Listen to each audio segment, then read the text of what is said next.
they see you every time you pray. When you out and about, they watching how you behave. The Father gave them special orders daily, they report. When the sun go up, when the sun go down, they appear in the form. Do you really want your name in the book of life? You must rewire your mind and think Christ. But the homies stand back and tell me, will you give your life? Will you give your last dime cause you feel it's right? Will you go and see the sick and physically touch them? Walk into a violent neighborhood and have a discussion. These are the works he sent us out to do. Nothing is hidden, said that we will know you by your fruit. Hey, they say the greatest trait to have is love. Go and give somebody a hug. Pick the spirit up now. I hear the angels singing. Have you singing like? I hear the angels singing. Yeah. They be singing like. After all the struggle, after all the pain, after how they spoke about me with so much disdain, talked about me like I wasn't even standing there, and they was right and I deserved it and I didn't care. Who'd have ever thought the Father make me a winner? Discipline nowadays can't even eat their dinner. A living sacrifice committed to the path of Christ. Out here acting right so I could shine in the afterlife. Hey. For everyone that buys out that water, the angels sing and rejoice over their sons and daughters. He said he bring us from the bottom back up to the top. Now I look across the feast day at 1,000 eyes. Not to mention all our women and our children. We about to face the east. Everybody in the building, and I know the heavens must be smiling down. Imagine if we got the throne angels all around, singing. Have you singing like? I hear the angels singing. They be singing like. I hear the angels singing. Make the blind see in the lane walk. Those who will want to cast the demons out. Give us the perfect example. He came to show us all what to do. Say be ye perfect, letting us know we can do it too. Get your house in order, family is so important. Strengthen your vessel, the enemy made a weapon for us. A silent killer, be careful because they aiming for us. The time we living in was prophesied, expecting trouble. I'm pervading the spirit, put on the whole armor. No worries, don't allow the spirit to feel it be on you. My heart go out to all the families that suffer losses. That's your brother, I mourn with you, my heart is soft. Make those who never step into the light, dwell amongst the righteous up in paradise. Hey, make those who never step into the light, dwell amongst the righteous up in paradise. I hear him sing. Have you singing like? I hear the angels singing.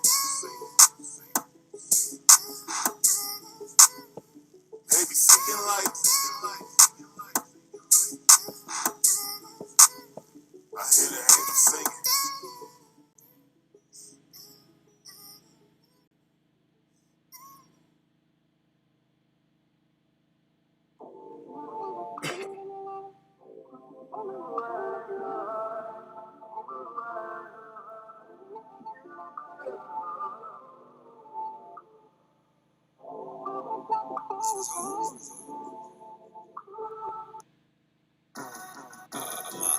Need you like my lungs when I take a breath. Need you like my feet when I take a step. Matter of fact, you made my lungs and you made the air. Created everything without you, what is there? So the more of you I find, the more I want to see. Forgot what boredom feel like, it's fun just to think. Thank you for the thought of you, these people think I'm crazy. They don't know we in my head having a conversation. Glad you put the guard in me just to say it to you. Glad you put the heart in me when I gave it to you. Crazy how you set it up for me to play it to you. Set the pieces on the board perfect so that I made it to you. Whole life like I couldn't do nothing right. Stay the drama so you gave me the real reason to fight. Every day I used to have to get drunk and high. Touch me with your spirit, I ain't lady since we took fly up. Lose every day, gotta have you every night, yeah. Got my head and I pray, keep you all up in my inside, yeah. Right here on my chest, what's that? Just the most high. Never lips don't lie, and my eyes don't cry. Now to let that mind be a Christ. When he wept for the sins that any made lives, if it's right, can you make it to heaven without a Mashiach? I said, man, I can't make it right there to that mailbox. More and more like the air I breathe. Nothing without you, but with you I got everything. Only y'all know what's out of most of me. I make my most in the higher every day. I need more and more and more. That's where I gotta be. Right here up under the Father, that's who's supplying me more.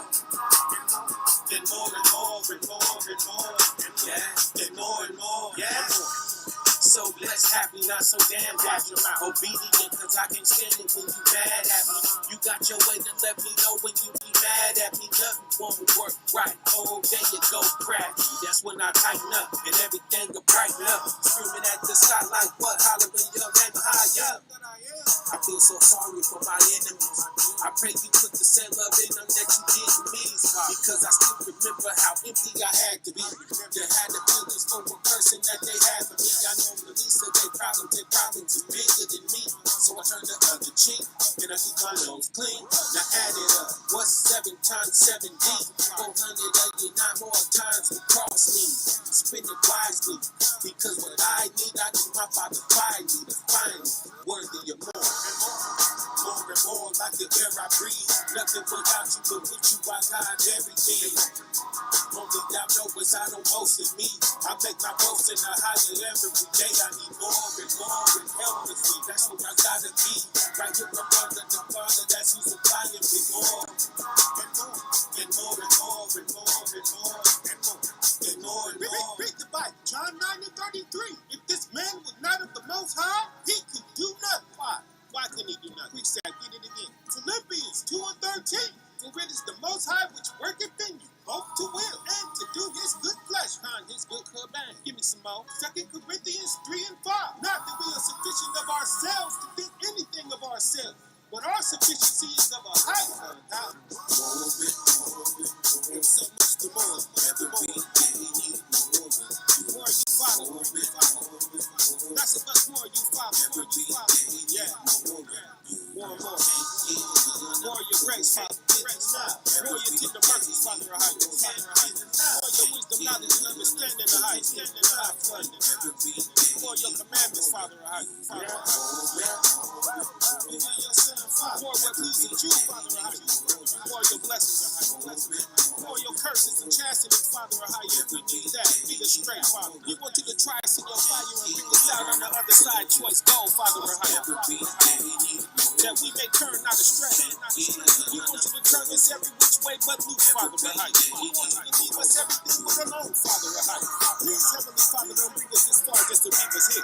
We want you to escort us all the way back to your gate, Father. More of your leading, more of your teaching, more of your guidance, Father. More of your protection, correction, and direction, Father. Kayalaya wa mawalamya abatawa. God. Come on. Need you like my lungs when I take a breath.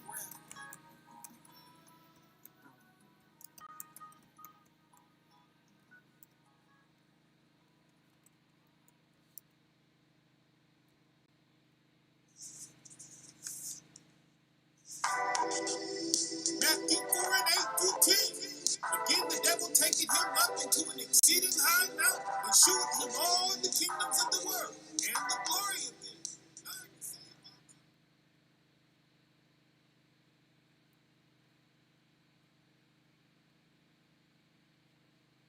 All praise, honor, and glory to the Most High.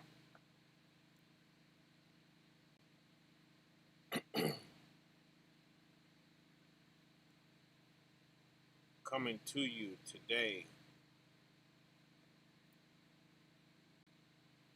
with a video. My wife brought me this a few months ago, 3-4 months ago or so. And we posted it on Facebook. But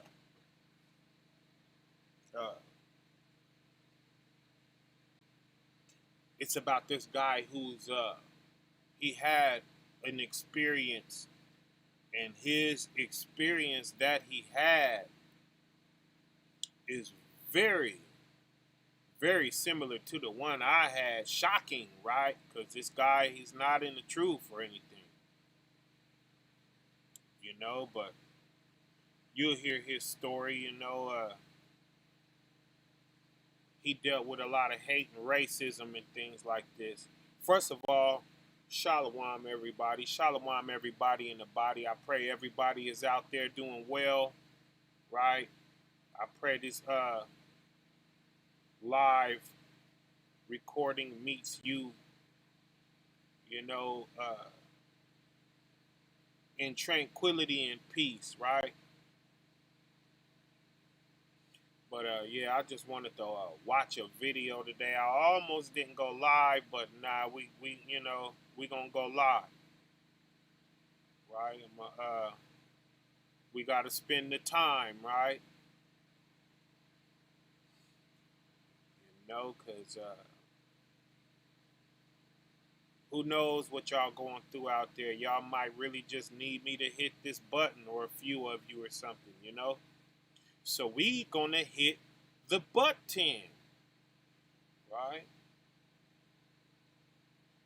2025 still makes my hair stand up when I hear this song. All praises to the Most High. What song is that? Oh, me and Fred, When You Fear the Most High. Oh, that one's way back there. It's an old song, right? Glory be unto the Father. Yeah, but without further ado, if y'all want to get into this. Oh yeah, Miss Angel, that first song was Brunity Angel singing. Me and Brother Ramak. Second one was a track I did called More. I just wanted to send some worship, me and you could come together to and worship the Father together, shoot one up his way real quick for a moment. When I started writing that one, it was just a quick praise testimony real quick. If you can relate, glory to the Most High. But where is this video though?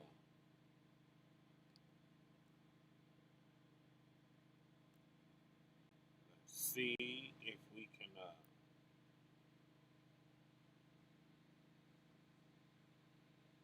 see how it looks here.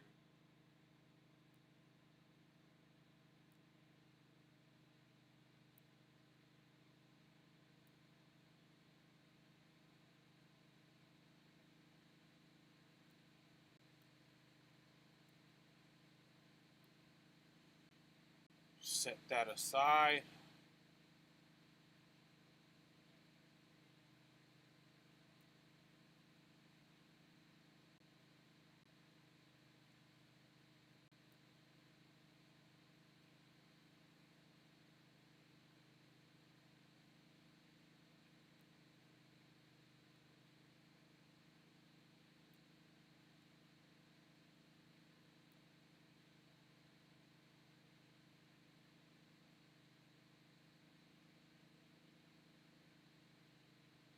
See how we can get that to look.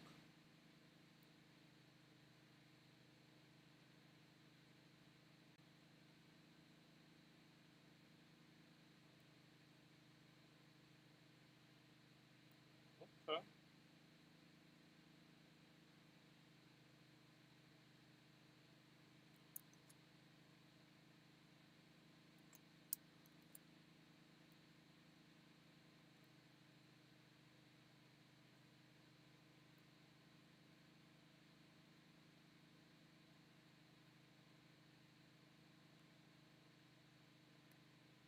see how we could get that to look really quick. Apologies, fam. Psalm 92, Harold. Psalm 92 and 1 through 2. And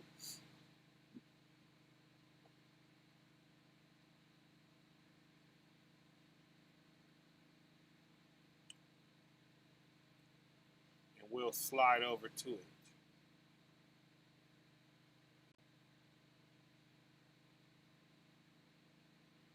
Let me check and see how that video lined up when I tried to squeeze it up in there.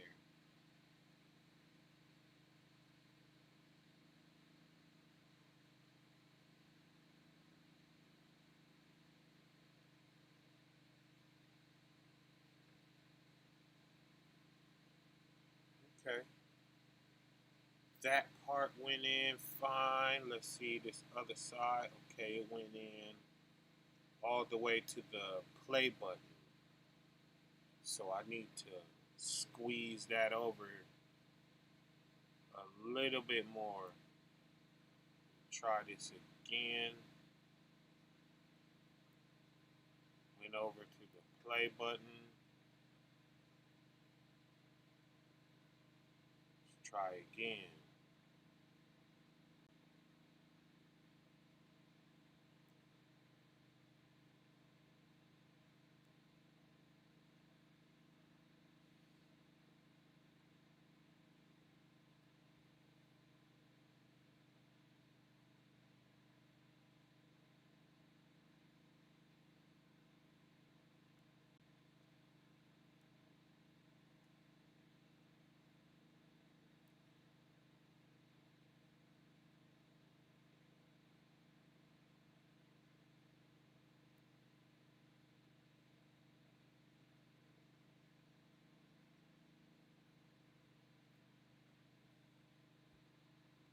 Let's see.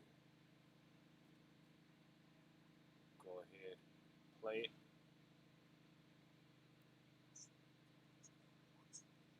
Main Street multiple times.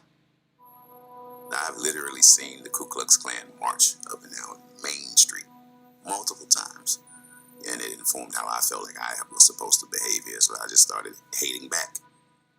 My nervous system was always on edge. I'm always ready to fight. I'm always ready for war. Hypertension is a given when you always operating in an energy. I'm leaving work. Let me know if y'all can hear that.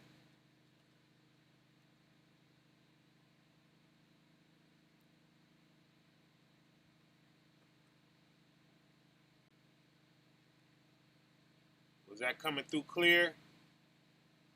How about the picture? Could you see it? Let me know if you can see that fine. While I pull up the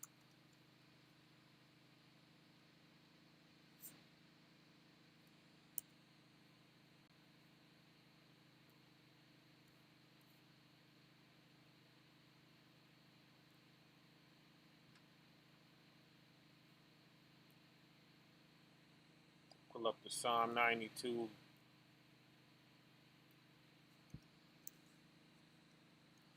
One through 2.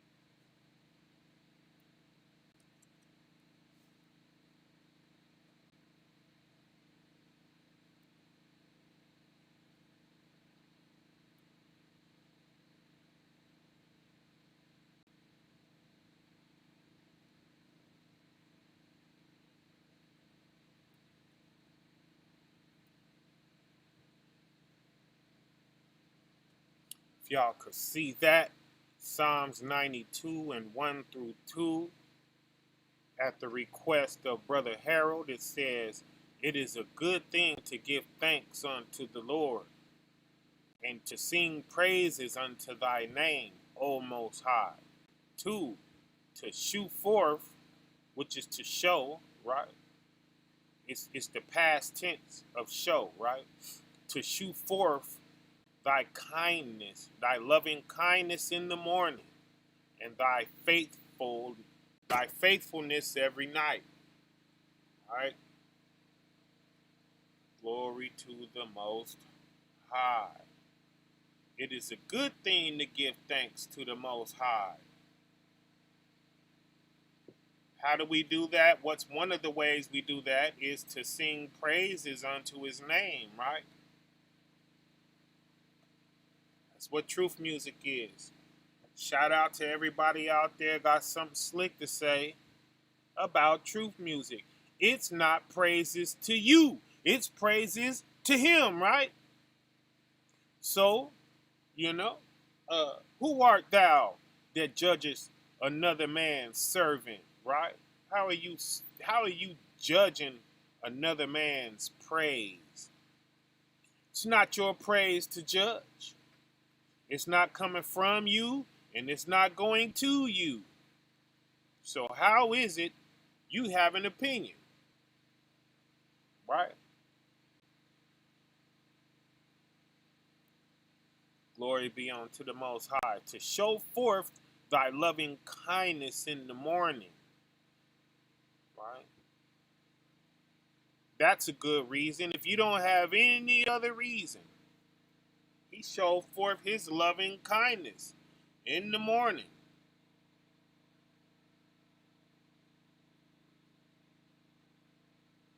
Right? You could have died yesterday. And thy faithfulness every night.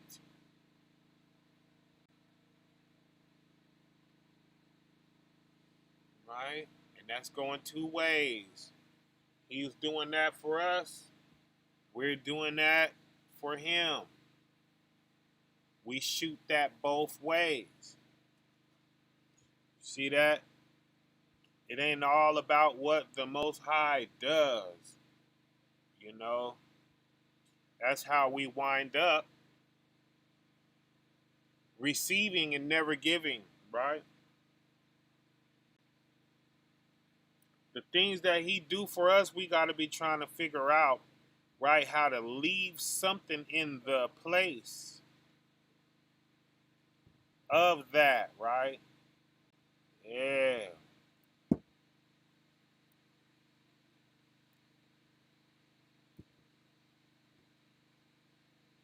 Right? Uh,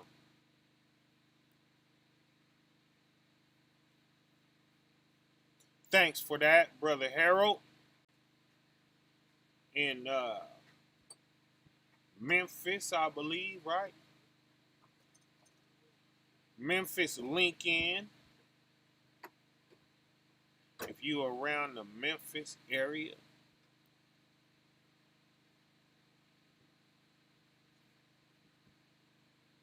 shout out to Memphis.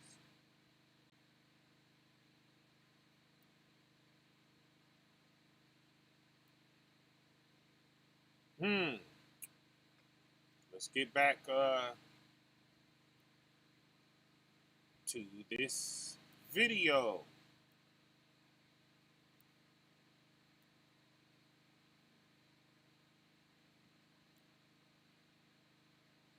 We wouldn't mind getting back to it.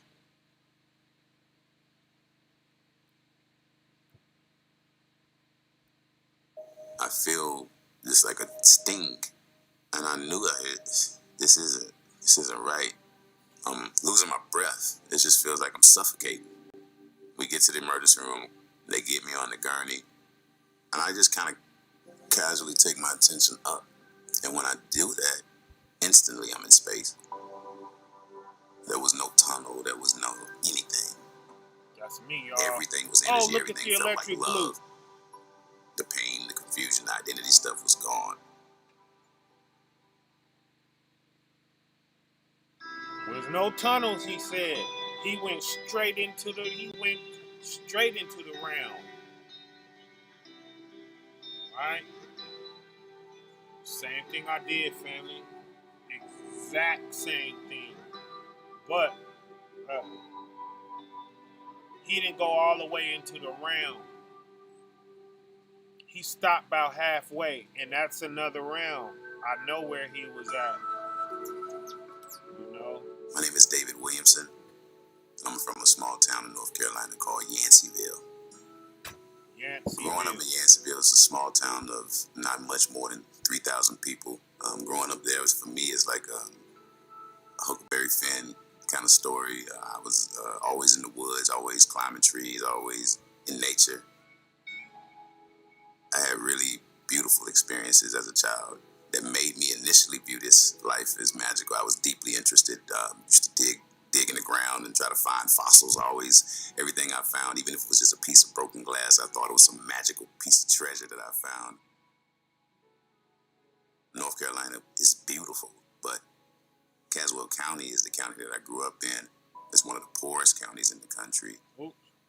It has a lot of deep-rooted racial tension. Even to this day, is one of the in nature.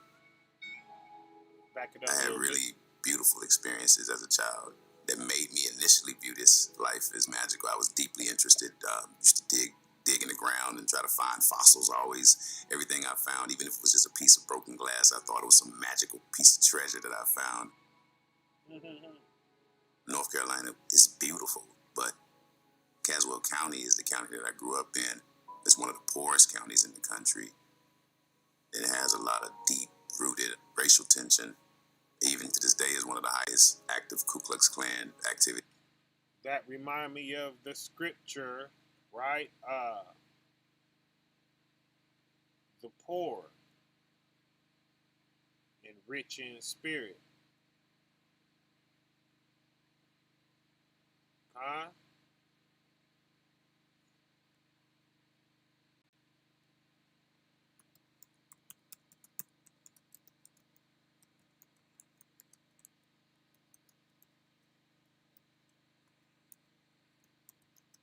That's what that reminded me of.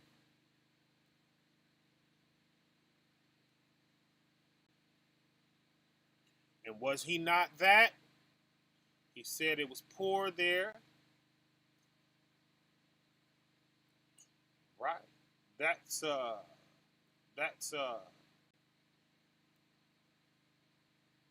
Matthew 5:3, right? Blessed are the poor in spirit, for theirs is the kingdom of heaven.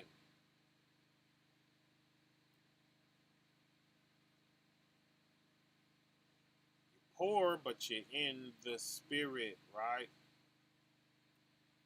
You're poor, you don't have much, but everything was a treasure. He said if he found even a little broken piece of glass, everything was special and a treasure to him, whatever he found, right? What is that? Faith. You know, that's making something out of nothing. That's making something to appear from something that was nothing, right? It's nothing to everybody else. And that's the same substance that keep you alive, keep you going forward. You know, when you're older, it's that substance right there. When everybody else around you is giving up, you're going to be able to tap into something that makes you keep going, right? That's in the spirit, y'all. You know, uh, if the only thing you believe in or give effort toward is the things that you can see, right, then you lacking in faith. Because what happens when you don't see nothing? You know, are you gonna have the capacity that it takes to be able to dig from something that's invisible? It's on the way, but it hasn't gotten here yet. But you're able to foresee that, and you're able to hang around, right? You're able to hang around to see that, right? And Man, the people who committed suicide in this earth, they could have waited maybe another week, maybe another month, right? They would have felt different. But just how I'm feeling right now, I'm going to pull this trigger, or I'm going to jump off of this building, or I'm going to take this fistful of pills, right? Should have held on, hung on a little bit longer, just a little bit longer, right? Let's get back to the video. In the country, my biological grandfather was a sharecropper, and my uncles grew up on that farm. When you couple all those things together, it creates a lot of dynamics where people get traumatized and it goes unresolved and unaddressed. You start hearing people around you kind of echoing the same hate that they've received from the white people around us. You hear it being echoed in the houses, and like they're this way, they're that way. It gets reiterated and recycled in your day-to-day life, in your house, in school. It's just all of it, and it informed how I felt like I was supposed to behave here. So I just started hating back. But I've literally seen the Ku Klux Klan march up and down Main Street, the most busy street of the town, multiple times, and I've seen the pain and the anger from the people. While it's happening, I'm watching my aunts, I'm watching my mother, I'm watching all of them, just feeling so much pain, so much anger, and Pain and anger. It's in me. It's affecting. I think that's what got him chosen, right? Let's watch on. And it just makes you more angry. It makes you more angry, and it justifies every negative thought that you have. And you think that you can make these sweeping statements about all white people that actually make sense, and it just doesn't. It just doesn't make sense, because one of the earliest memories that I have in my childhood was in preschool at Graves Chapel Church. Miss Mueller was one of the teachers there as a white lady, and I remember her holding me in her lap while she did story time and feeling her love for me. And then there's other examples of white people who took interest in me genuinely, just and tried to open doors for me. And when you have this narrative that you're just recycling in your head over and over and over, you ignore the good stuff and you only center the bad, and that's where your narrative gets buttressed with not any outlier. The outliers don't matter at all. It's just the narrative. Everything that supports the narrative is the only thing I can see. So it becomes a thing where every part of your life just confirms what it is that you want to believe. You don't feel that there's any way that you could be wrong about it. The disparity is real. If the disparity is real, they are doing it.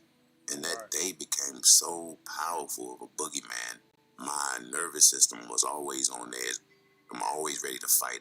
I'm always ready for war. Hypertension is a given.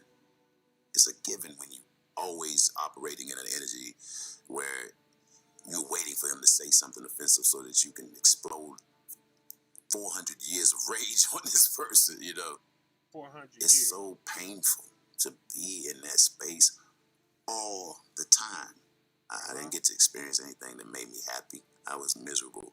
College years was even worse, still on a deep spiritual kind of journey, trying to understand stuff. But somehow this anger, this hate is still justified. Even the gods justify it. Their gods of rage, their gods of anger. I can metaphysicalize, spiritualize my hatred and still make room for it as if it's real. There was nothing in my... It's a lot of people doing that, y'all. Just because you got a spiritual twist on your hate don't make it. It's still hate, right? It's still the God of hate. And we know that the Most High, He's a God of love. So we can't be looking at people and hating them, right? Because a lot of your help is going to come from somebody who don't look like you. When nobody else can help you, guess what you're going to have to do? You're going to have to lean on someone who you hated, right? Oh, how humbling is that going to be? Right? When Esau roll up, what is it?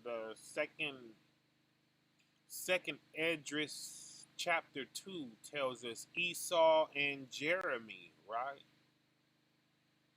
I will send my servants Esau and Jeremy. Y'all want to catch that? But listen to his story though. It, you know, when you look at it fully, you can kind of decipher what got him chosen, what didn't have him go to a bad place. You hear him using key words like 400 years. You know, there's a 400-year prophecy and things like that.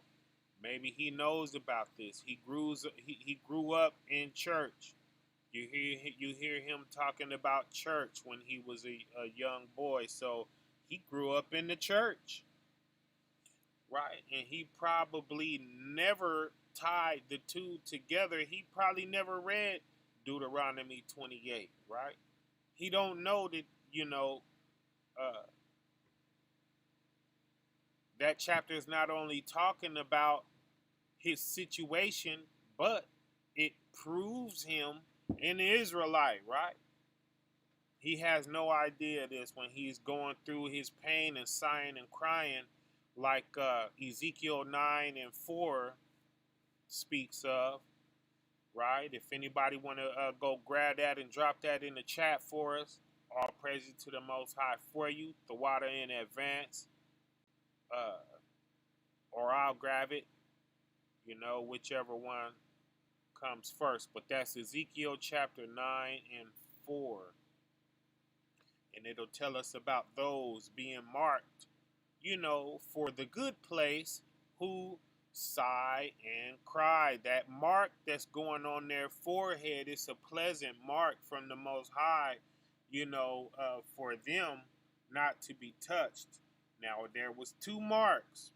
The other mark was going to get you slain on the spot, right? But the Most High, he told his servants to go through the house of Israel and mark all of those that sigh and cry from the sin that they see. Right? Let's watch a little more. Life, spiritual understanding, philosophical reckoning that made hatings dysfunctional, toxic. Not even when my body started telling me that hating is killing you and you feel it. You can't eat anything and it stays, and your body stays comfortable. So I was spending sometimes just not eating because eating anything at one point was it just created this disruption in my peace. I was like, I ain't gonna eat no more than eating. But I had destroyed my digestive system. I'm dealing with hypertension that I'm not treating. I would check my blood pressure sometimes and it would be 224 over 190. I'm just going about my day. And then pay attention to the signs that my body was giving me the whole time. Everything just justified this rigid position and identity as this person.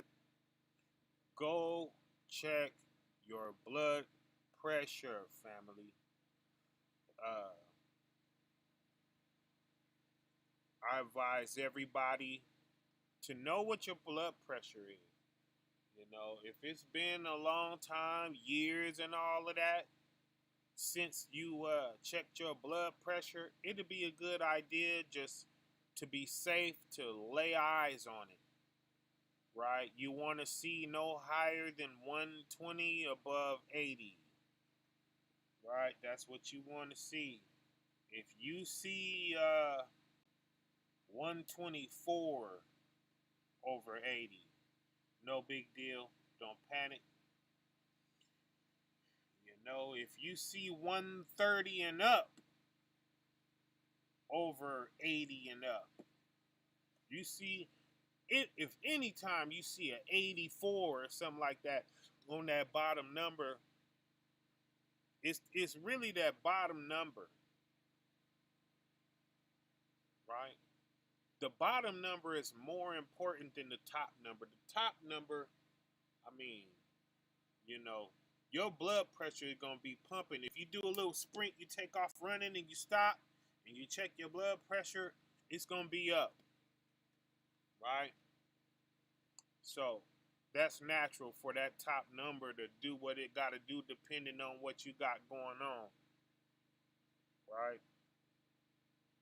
But if you just sitting and you lounging, you know, you relaxed and everything, you ain't been up or down in a while, you just kind of sitting there, that number should be no higher than 120 to 124, right? So, you know, you could really save your own life. You know, you can save your own life by watching your blood pressure, or just every now and again, probably every year or so, every few years, get your blood pressure checked, family, because man, that's tearing, especially Judah. You know, all of that seasoning we brag about, how we season our food and all of that. That sodium is not our friend. It is a silent killer, right? Because most of these seasonings that we're using, they're not they're not using sea salt. They're using the lab salt, right? But let's watch some more of this video. That had to fix this racial disparity, and it's on me. I'm the Messiah. I'm the black savior. I'm going to fix all of this for all of us. Destroy my digestive system. I'm dealing with hypertension that I'm not treating. I would check my blood pressure sometimes, and it would be 224 over 190. I'm just going about my day. 224 over 190, y'all. That's, man. 224 over 190. You trying to stroke out, right? If you ever see something like that, go to the hospital immediately, right? And let them try to bring you down. And then get out of there. Don't keep, I mean, don't stay on the medication that they gonna put you on if you would rather go holistic and natural and things like that, right? That's only if you would rather do it that way, right? Uh, this is not medical advice. I am not a doctor, right? I have to say that. Uh, you know, let's keep watching this. Yeah, so what he's saying with all of this is that he's under stress, right? And the stress that he's under about this racial issue is what's causing his high blood pressure, okay? Let's watch on. Didn't pay attention to the signs that my body was giving me the whole time. Everything just justified this rigid position and identity as this person that had to fix this racial disparity, and it's on me. I'm the Messiah. I'm the black savior. I'm going to fix all of this for all of us. Black savior. It was February 1st, 2021. I was just sitting in my garage with two of my friends, and I felt this pain that I didn't feel anything in my chest at all. It was like a rip that happened in my back, in the area behind my heart, and then my shoulder felt like it was about to just fall off. You know, nothing in that pain said to me heart. Nothing in that pain said heart. But I have 7 herniated discs, 2 torn, 2 bulging, so back pain was kind of a normal thing. So what I said to my friend is, I looked at him, and my eyes were big, and I said, man, this back pain just shifted gears. I'm leaving work. I feel this like a tingle, like a sting. And I knew that this isn't right. So I'm sitting in my car, and I'm like, is this something that's just going to pass? Is this something, I just sit there for a moment and I find a level of kind of stability where it's like, I can tolerate this until I get home. So I drove home. I get there, the fluttering and all of that, the stinging and all of that stuff is still happening. And now I'm feeling it in my heart. My son's mother, Trish, she's working from home. So I call up to her and I say, I think I need to go to the emergency room. This is not getting better. It's getting worse. Now, as we're in the car, I'm losing my breath. It just feels like I'm suffocating. I'm just losing my breath and I'm breathing really deep to try to stay conscious. We get to the emergency room, I'm kind of lightheaded. I'm walking up. They get me on the gurney, and almost immediately I'm asleep. And I always try to make note of this fact because people say you're hallucinating, right? But I passed out before I went into the area where they were working on me. But I'm not dead, I don't think, because my perspective is on the bed and like I'm looking that way. But I'm not seeing anything but where the people were, there were dots that almost looked like a nighttime sky. Yep, that's how it happens, y'all. I passed out while they was working on me. And I was trying to figure out if I passed out while they was working on me, then how did I see them give up and leave the room? Right? Because I was telling both of those stories and I was like, wait a minute, how? So there's a lot of things, y'all, they're going to seem like they contradict, but you was out of body. You was in both places. You saw, right? You saw what you were seeing in the spiritual, and part of you was still in the earth, right? And you were able to see what was going on there, right? So, true story. I know what he's talking about, right? He's like, I passed out before I went into where they was working on me at, right? But yeah, you're split. Your earth man and your spirit man, they're both conscious, right? Let's watch on. And that stuff was clear to me in that state. But as far as explaining it to my conscious mind, there's no way I can know why before I went into the area where they were working on me. But I'm not dead, I don't think, because my perspective is on the bed and like I'm looking that way. But I'm not seeing anything but where the people were, there were dots that almost looked like a nighttime sky. Mm-hmm. And that stuff was clear to me in that state. Darkness but as far as explaining it to my conscious mind, darkness and dots, family. But as far as explaining it to my conscious mind, there's no way I could know why I understood what was happening in that moment. After I saw the blackness and the dots where the people were, my perspective shifted and I was above myself looking down. Mm-hmm. And I saw the whole setup of the room. I saw where the people were. They were still kind of positioned the way they were when they were pushing me in, but I was able to see, where everybody was at, including a woman that was in the corner of the room. She was holding her face like this, and she was really sad that I was dying.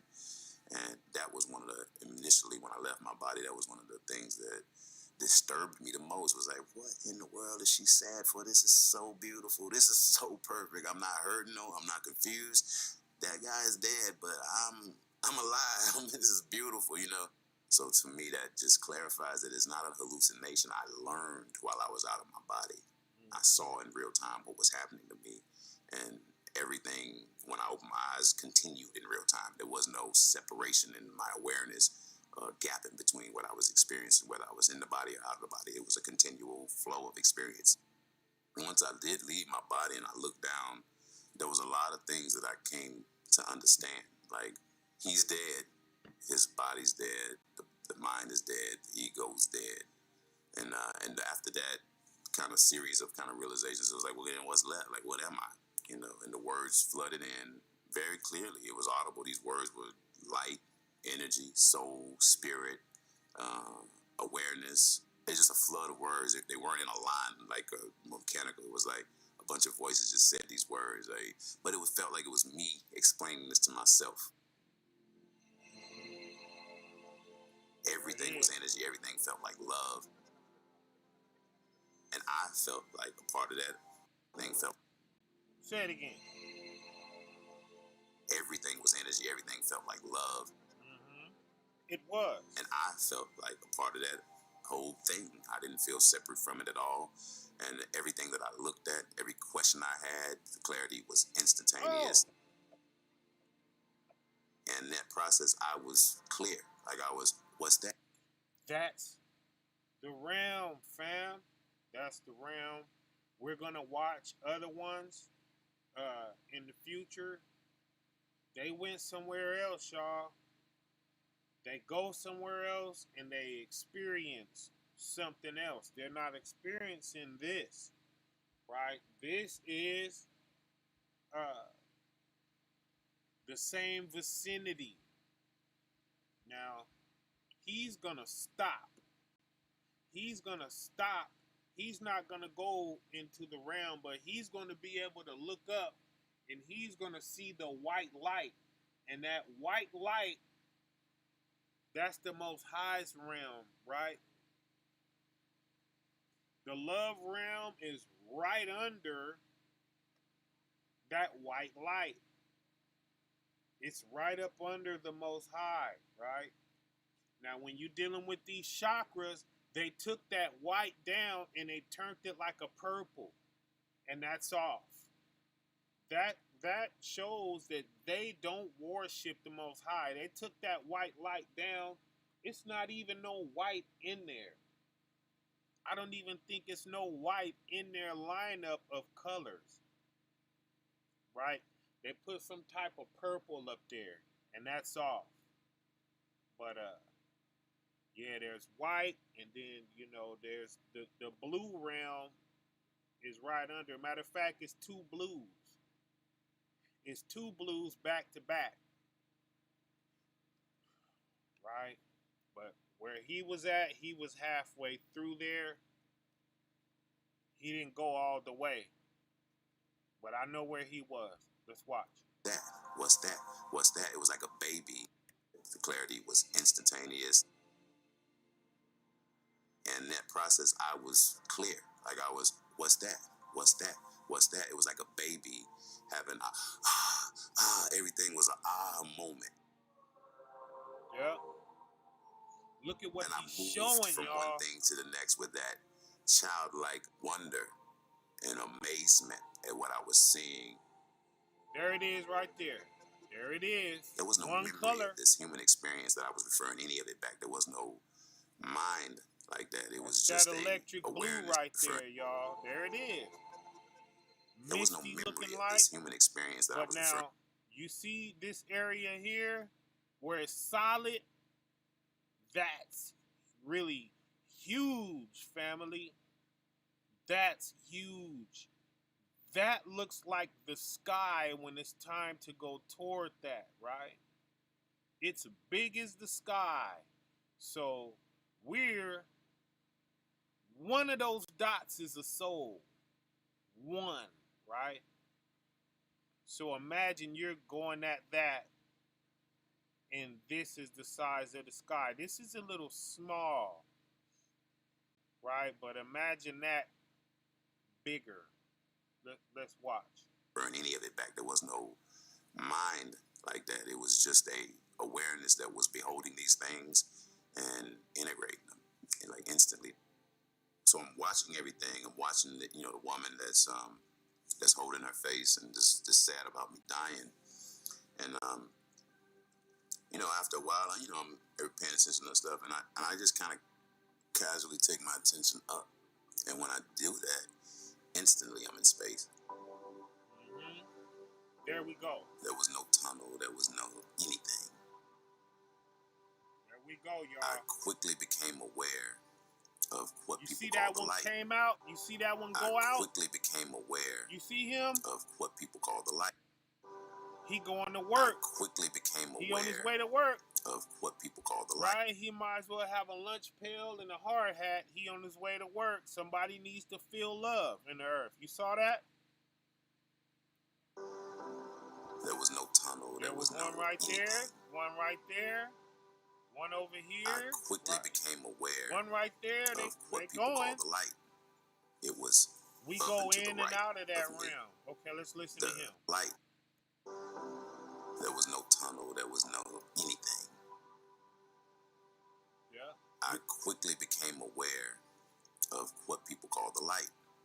It was up and to the right of me.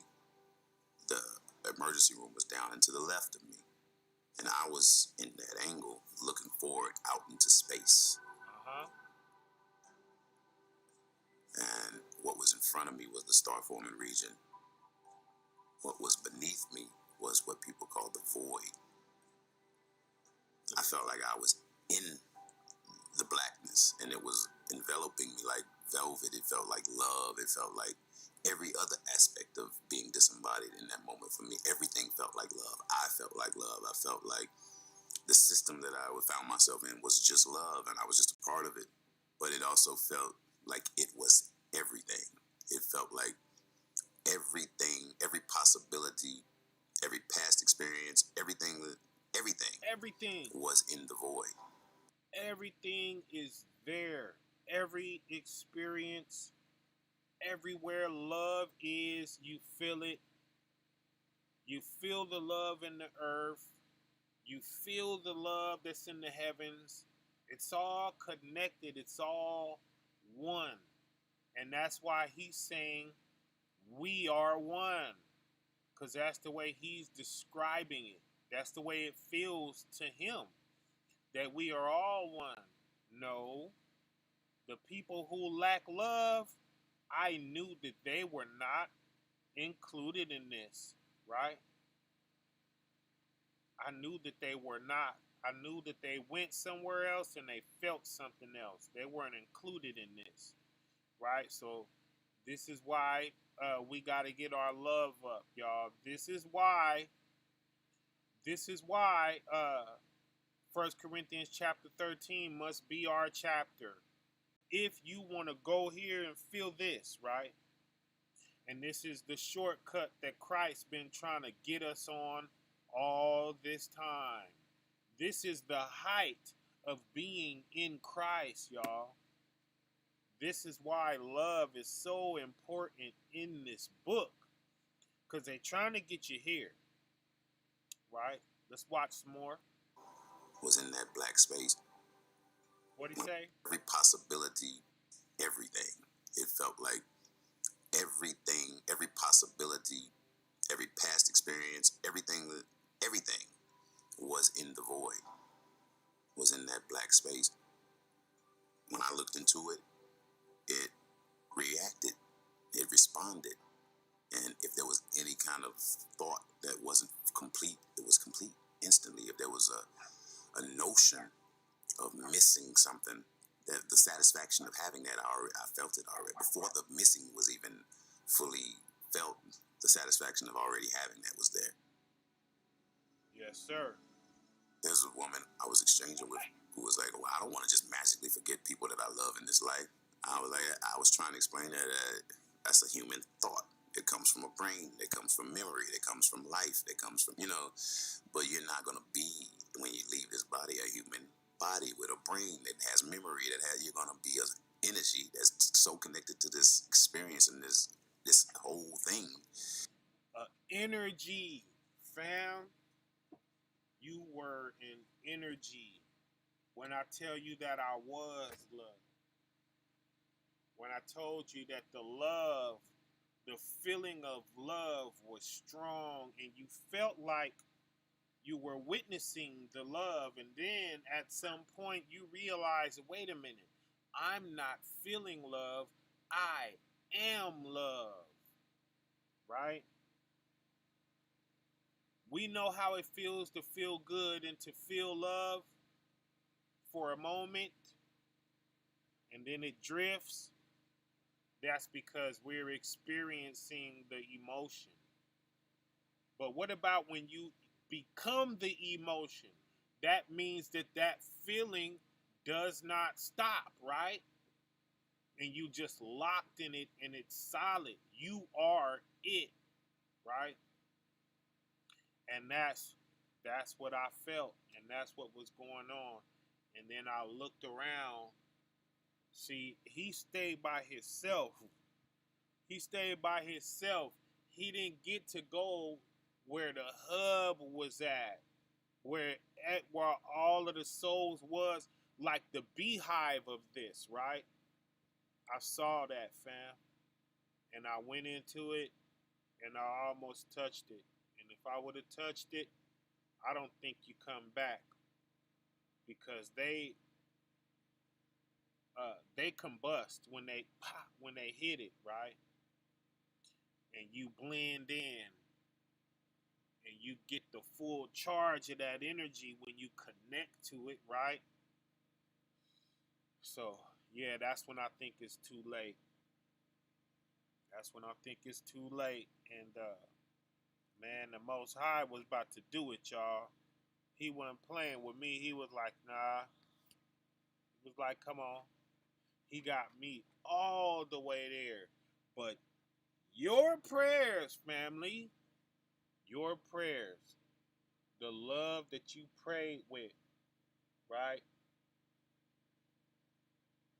for me. He was like, I'm gonna send him back, but not only am I send him back, not only am I gonna send him back, but I'm gonna send him back talking this talk, right? And the message was stop eating poison. All of this stuff you guys are eating, saith the Most High, I did not create. Right? We thinking just because we could plant a seed and water it and grow something that it's of the Most High, and it's not. It's not of the Most High. And that's what he was wanting to tell us, right? That you guys are eating poison. Not only that, and that's the fruit and vegetable, y'all. But what about this stuff that we already know that it's not of the Most High and it's man-made, right? What about this stuff? That's the stuff that's killing us 10 times as fast as the fake fruit and vegetables, right? Yeah. These science projects that we're eating, that's what they are, right? Science projects, fam. Somebody's creation, and that's how they get paid off of it. It's not a lot of money in somebody who wants to sell produce, right?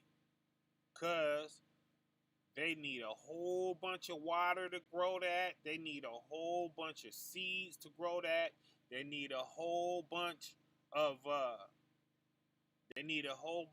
man hours on the field to harvest that. They rather not do all of that. They rather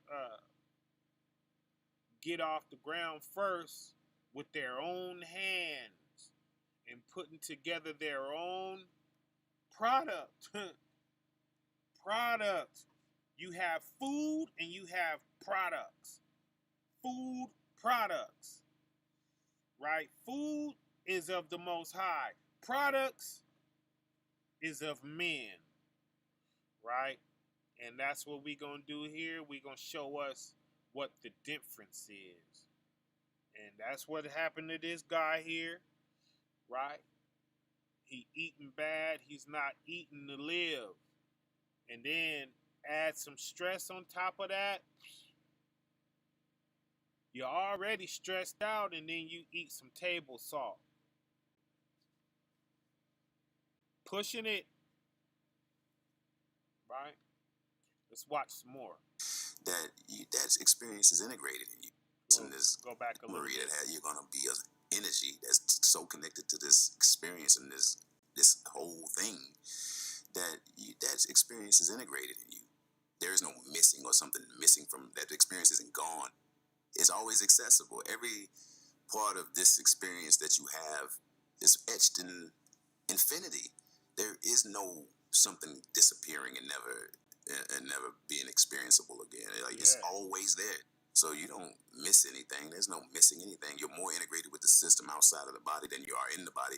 And that's kind of what we are, is an individual node accumulating a perspective that ultimately gets fed back into the system and becomes a possibility, an option for everybody else in the system forever. So your experience isn't ever lost. When I was in space, Check it out, y'all. I was interested in everything. There it is. Ever. So your experience isn't ever lost. Now get rid of all of that, because this is the only color that's there. This blue here. This is another type of a realm, y'all. We don't want that there. That's going to interrupt this love over here, right? Come on. When I was in space, I was interested in everything, so my attention kind of just moved all around. Bang. There was a point where I was looking up at the light, and I was like, kind of. It's almost like I was trying to decide if I was going to even entertain it or not. You know, I looked back up at it, and I looked back down into the emergency room, and when my attention went from the upper angle down back to the left, it went through me, and I was just a glowing orb of light. That's what I appeared to be. There it is. I never felt. That's a body, y'all. That's a body. That's a soul, family, right there. Now get rid of this glass-looking case right here. But when I tell you I backed out of my body, this is what I saw. Right? A lot like this, but get rid of this. Looks like a globe or a glass case or something. Get rid of that. But this is him explaining how to do the art, and you know what I mean? Things like this. You could bet that he got, you know, somebody trying to recreate his thoughts and things like that. What he's telling them to recreate. But yeah, this is a soul right here, family. When I backed out of myself, this is what I saw. Right? Let's watch. More alive than when I was that glowing orb of light. I never felt more Orb of aware light. of See, what was he's happening on this talking planet. about himself. He's talking about himself when I was the glowing orb of light. You see? Here to be. All praises. I never felt more alive than when I was that glowing orb of light. I never felt more aware of what was happening on this planet. Oh. In that state, I understood everything. The pain, the confusion, the identity stuff was gone. We are all orbs of light. We're not these bodies. I experienced the orb of light as being perfect, as being not confused, as not being contextualized in the human sense in a way where it's going to cheerlead for. You are not confused. Right? That confused mind goes. Right now, as you sit where you're sitting, you're confused. You may not think you are, you may not feel like you are, because it's pushed in the back right now. But there's something that's going to happen, and it's going to bring that confusion to the forefront where you don't feel like you know what to do, or, you know, that's when it comes to the front. But it's always there, fam. You have a confusion, a feeling of confusion. It's always there, even at a moment where it's not severe, and you understand that you're confused. Even when that's not the case, you're dealing with a confusion right now. That's a part of living in this body, right? And being in this earth, right? Now, I still haven't gotten that back yet. I came back without that, right? I'm not confused. That emotion is absent from my mind now, right? But let's watch on. for one side or the other. It was disconnected somewhat from in the human sense in a way where it's going to cheerlead for one side or the other. It was disconnected somewhat from the specifics of the human experience. Let's rewind and get what he's saying. We're not these bodies. I experience the orb of light as being perfect, as being not confused, as not being contextualized in the human sense in a way where it's going to cheerlead for one side or the other. It was disconnected somewhat from the specifics of the human experience. It was just aware. You were in that body. Oh, that body's dead. It wasn't like, oh, you were a black activist and you need to go back and hop in that body and get to the fight. No more fighting. That fight stuff was done. Fight stuff was done. I kind of just watched everything. I watched them continuing to defibrillate me. But biggest image that sticks with me is the woman that was bothered by me dying, holding her face. If there's any small part of this experience that I was disappointed about, was that in that moment of me trying to figure out how to communicate with it, I couldn't tell her, like, no, don't be sad. This is beautiful. My back's not hurting. I'm not confused about what's happening. This is beautiful. This is the most alive that I've ever felt. The people that were around me involved with the resuscitation effort, some of them were kind of like mechanical. They were just doing their job.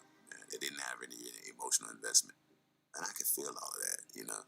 But there was one person that was in front, kind of to the angle, and he was really going through it. Like, in his mind, it was almost like he's responsible for making sure that I don't die, and he didn't want that. He didn't want to feel that. He didn't want to be responsible for that. So when I opened my eyes, I blurted out. The first thing I blurted out was, "Are you okay?" And I was looking for the woman, you know. and then after that I blurted that out. I looked up at the person that was up in front of me to the right, and I said, "Are you okay?" And he cut me off. He said, "No, are you okay?" And somebody from the right said, "You didn't feel that?" And I almost said, "Feel what?" But I looked down and I saw this rubber pad.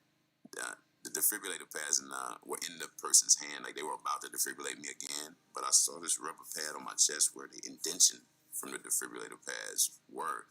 And I looked down, I was like, "Oh, you really were dead." Like, that's when it all flooded into my mind and my human awareness. Because, like, I saw the pad where they were defibrillating me, and I saw them defibrillating me from above, and it all connected in that moment when I looked down and he asked me, "Yeah, you didn't feel that?" And I was like, I didn't feel anything. I didn't feel anything. There was is. No pain. Oh, that's it. There it is. That's that sapphire right there. That's a realm, family. That's a realm. There's a realm on top of that, y'all. Where the realms are, they're all over the place, right? But that's the only realm right there that's right under the Most High. It ain't like there's another realm under this, right? No, there's the Most High, and directly beneath him is this realm, y'all. Now, where he was somewhere in between the earth and the Most High. He said he could look up to his right and see the white light. That's the Most High's realm. Now, we are directly beneath that, right? Now, imagine this realm is the earth. Now, you would have to leave this realm and go into darkness for a second, and then boom, Most High, right? When you see these realms like this, it's big enough for like how we see the sky. That's a realm. And we'll leave that realm and we'll go into darkness before we get to something else. That's how big this stuff is. It's huge, fam. Right? And it's separated by some darkness. And you could tell that the Most High, you know, he played, you know. That's why I call it the studio. because he's playing around and he's making these little realms and stuff and pockets and things, places to be, places to exist, right? And this right here that you're looking at is the love realm and joy, right? Love and joy. He said, you know, when he looks out, he can see this. He has to look up to see the white light because that's the most high. Now, if he would have kept drifting, and he would have drifted into this. All right. All praise it to the most high. I know exactly what he went through. You know, because I passed him. I passed where I went deeper than him. Right? So his whole experience is on the way to where I went. Come on, let's get some more. Ain't no trauma at all in the process of me dying. Catching my breath on the way to the hospital was as deep as the pain of my death got. Mm-hmm. So it just made me, you know. Look at them dots, y'all. These are souls. And when you see it get solid like that, that's just so many souls that they're making a cluster. Right? Now, I went to where it got so big and solid, y'all. I thought it was a wall. You know, none of this is really scratching the surface. You see how it's all shaded in areas, and no, it was solid. And when I got up on it and directly up under it, then I could see that, okay, these are souls, right? Let's watch. It's like I have no fear of dying. I have no fear. Me way to the hospital. Fear is gone. At all in the process of me dying. Catching my breath on the way to the hospital was as deep as. Hold on, what did you say? You didn't feel that? And I was like, I didn't feel anything. I didn't feel anything. There was no pain, no trauma at all in the process of me dying. Catching my breath on the way to the hospital was as deep as the pain of my death got. So it just made me, you know, it's like I have no fear of dying. I have no fear of what's next.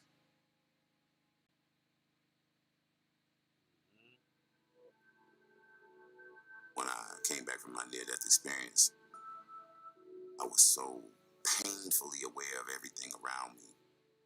People's pain and confusion. Yes. I already kind of felt like I had these empathic kind of tendencies even before, but it was times 5,000 when I came back from the near-death experience. And I think that contributed to how long it took for me to integrate, because I didn't have the opportunity to just sit and heal. As soon as I was able to stand up, I had to go back to work. I'm at work and I'm like, I feel a little different. I'm interacting differently. I'm seeing better results because I'm not really playing the politics game, you know, because I don't have any identity stuff that's been influencing my decisions and my performance. I'm actually looking at work in a lighter kind of way.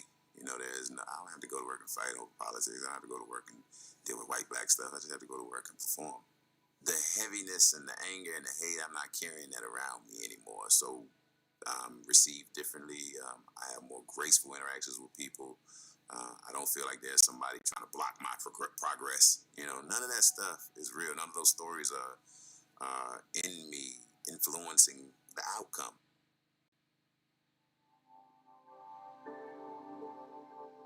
What having that experience does. You don't want nothing like that, fam. You see that? Oh no. That's like red.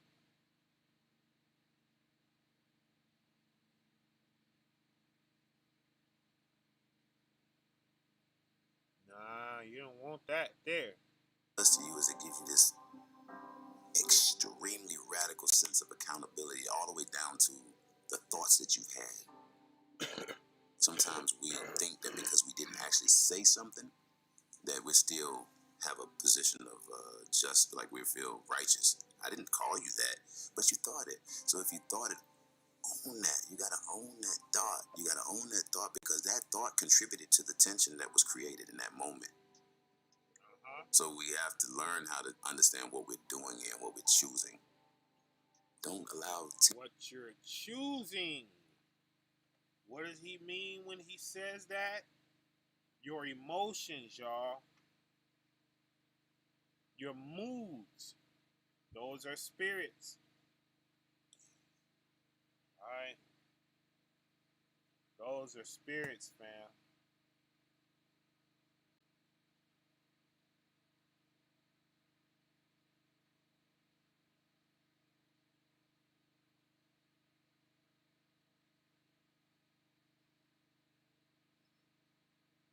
Check in with y'all real quick.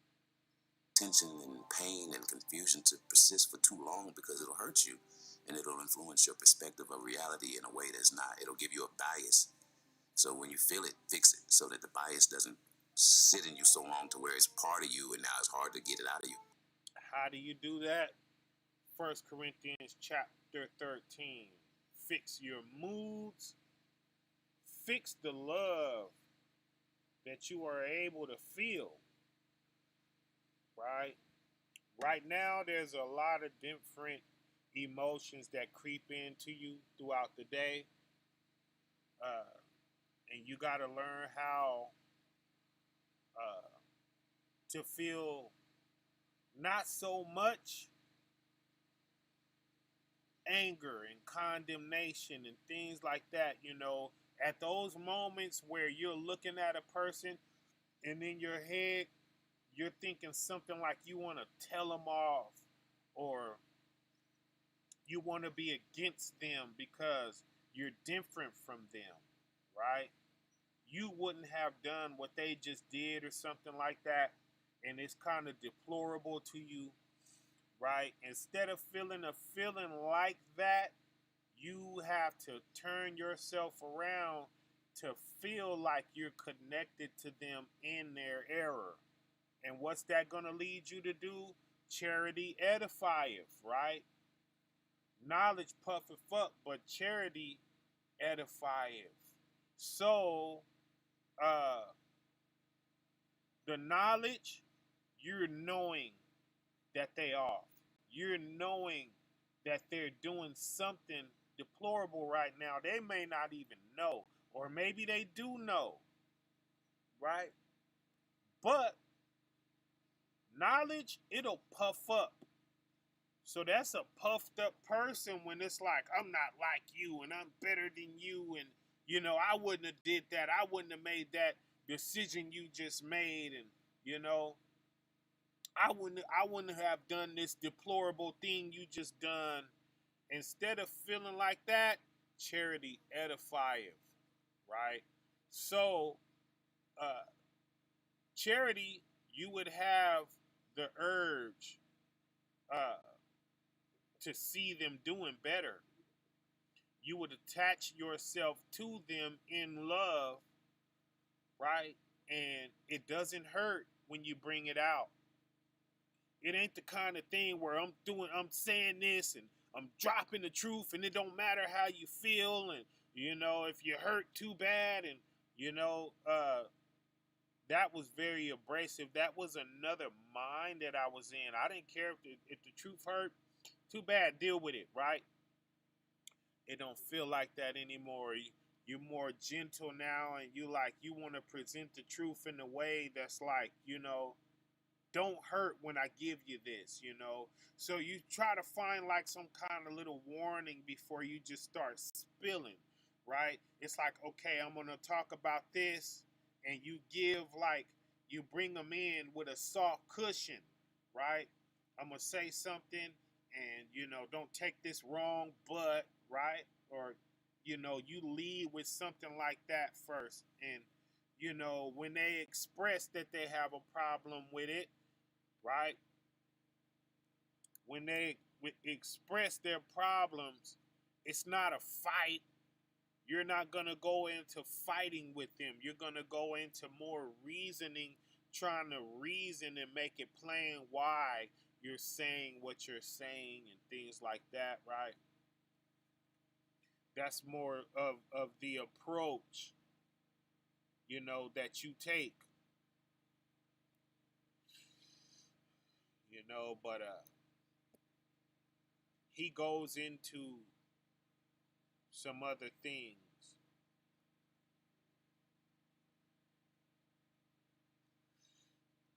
He goes into his earthly mind after that. We don't need that. Uh, we would we would rather go into the scriptures somewhere, than to get what he's about to talk about next. So we don't need to go into what he's getting ready to speak on next. We come up out of that, and let's grab on our way out.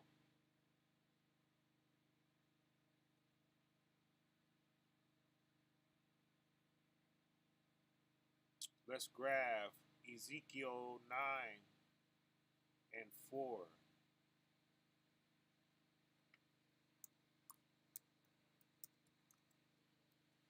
Ezekiel 9:4. Because I believe that this is what got him chosen, y'all, and that he didn't sin, He didn't take all of his pain and anger and hurt anybody else, right? He was angry, but he sinned not. And the Most High said he will have mercy on who he had mercy on, compassion who he has compassion on. So, something about the Most High had the Most High identify with this man, right? And his pain.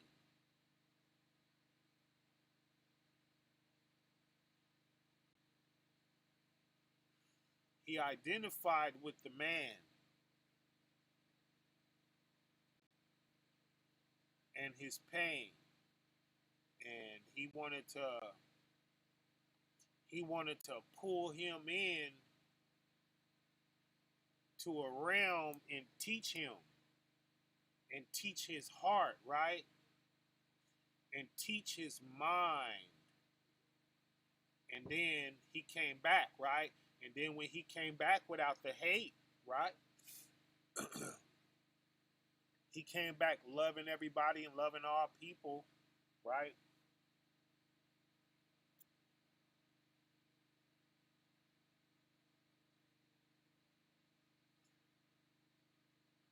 He could have hated those people, Imagine, remember he talked about the woman who's in the corner? He said she was white.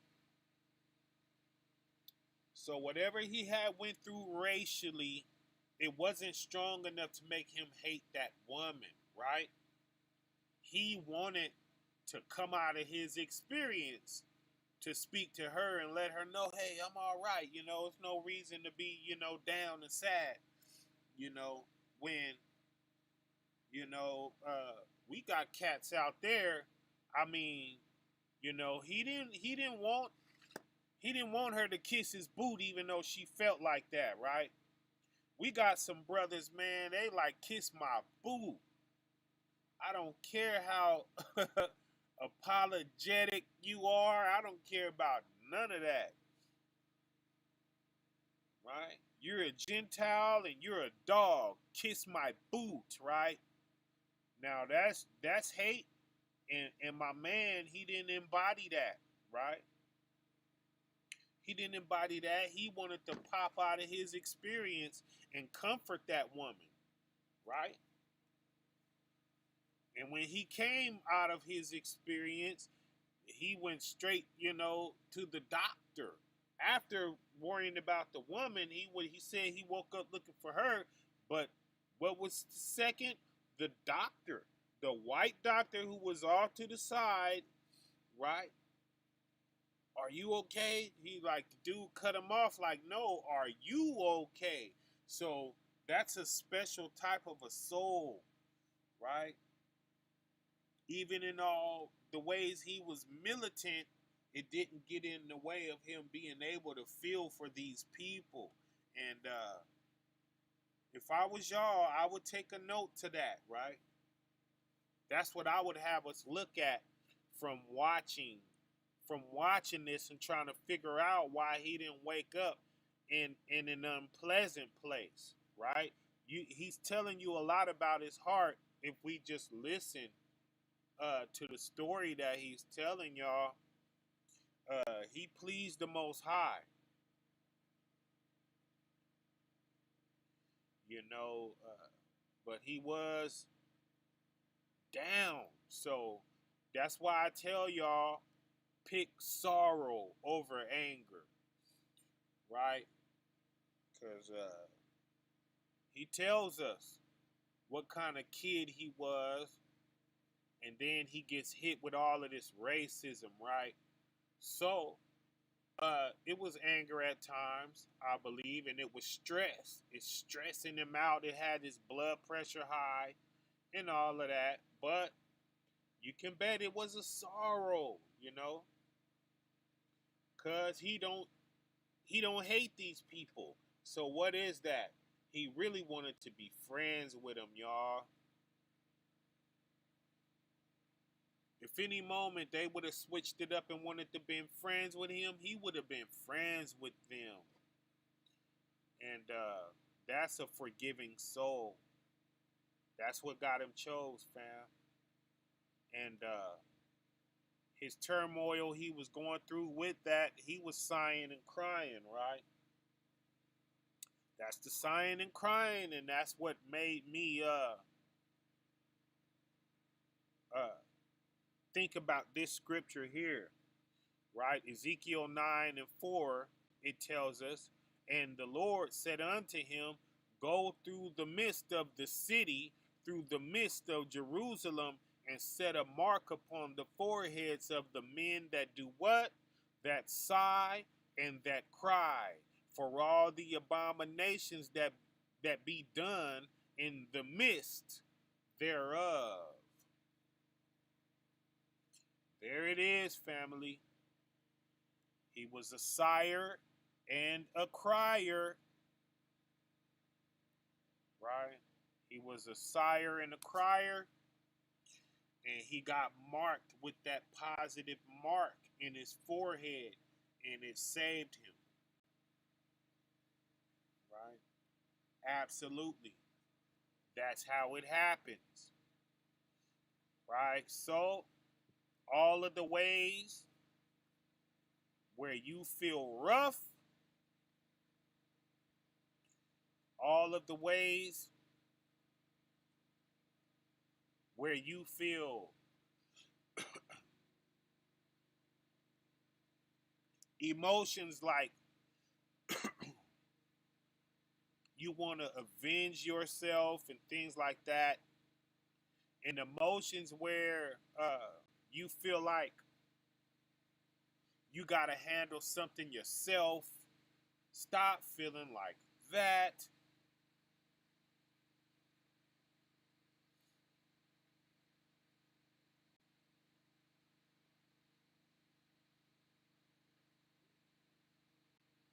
Junior, you can't hear much. I apologize. Could y'all hear? We can't allow these spirits to continue to influence us. Ricardo, absolutely.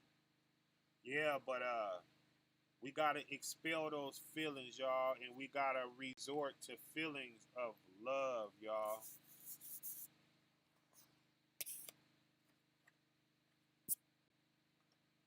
Right? So,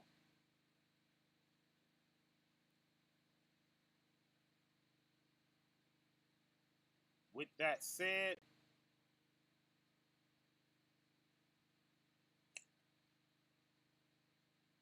let's go to our chapter.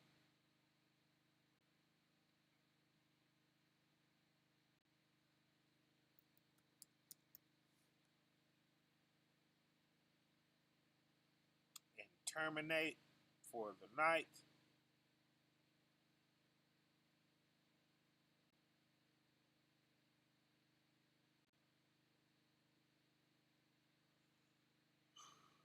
Read this on our way out.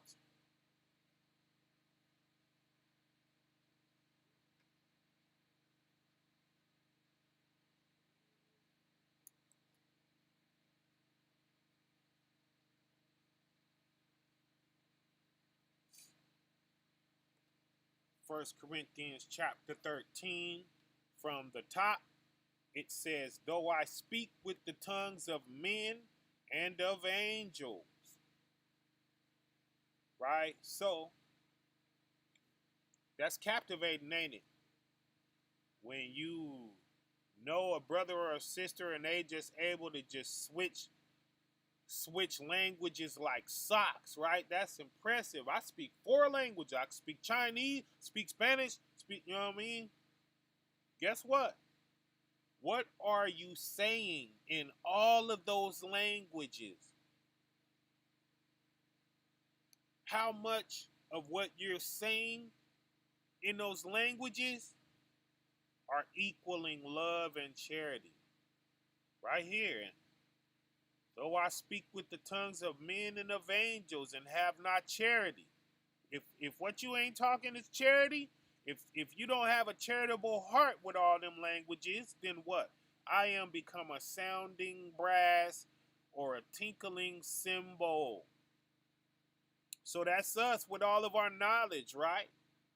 Oh, we didn't study hard. We didn't got all this knowledge, and then we're running around and we're trying to drop all we know on these other people who ain't receiving it right? They're receiving it wrong. Nobody care what you know. Shut up, right? And that's how they are looking at us. If I have not charity, I am. That's what you are. You're a sounding brass, psh, psh, tinkling cymbal, ding a ling ling a ling a ling, psh, psh. You making a whole bunch of noise, and it's like, oh, right. Without charity, you might as well not even know all of them languages, right? 2, and though I have the gift of prophecy, oh, you could break down this Bible like nobody's business, right? And understand all mysteries. You're catching all of this stuff in the scriptures that everybody else overlooked, right? And all knowledge because you know everything, right? So you're going to be able to break down the prophecies and you're going to be able to catch the mysteries, right?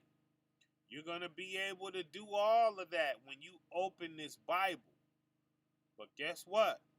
And though I have all the faith so that I could remove mountains, you have that faith that can uproot that mountain and move it across the plain to the other side of the field, right?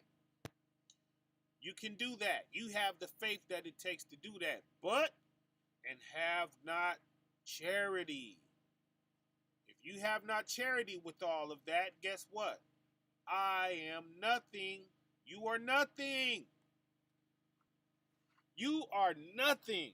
So let's look at that. We have a brother. He break down. He's this guy. He has the gift of prophecy. We know a guy like that, right? He has a whole big, huge church, right? But he has a panel that's helping him with the mysteries. You know, he has somebody else rolling up with a whole lesson drawn out, right? That's all knowledge, right? And the people around him have the faith that can move that can move mountains, right? All of this. But if you don't have the charity, y'all, oh man, you in trouble. You're in trouble, y'all. It don't matter all of this other stuff. Yes, it's a plus and it's good to have and you got to have something, right? But what this is saying is don't fall off on having the charity. right? Which charity can be switched out for love, right? Agape, benevolence, right? Charity, love. All of that's on the same Strong's number. I think it's G26 or something like that. Is it G26? Let me see. Did I just nail that? I'm going to be shocked if I nailed that, right? Let me see.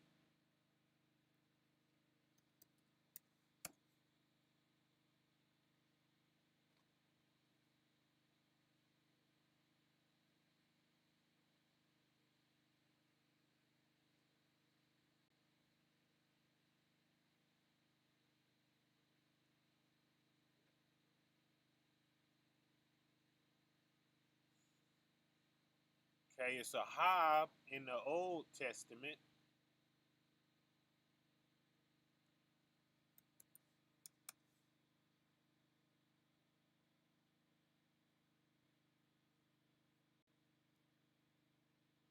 In the Old Testament, it's a Hob.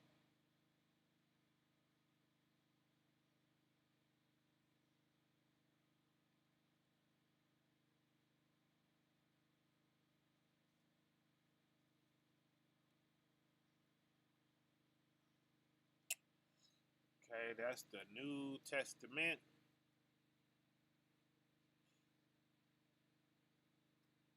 In John, it is, yeah, G25, y'all. G25.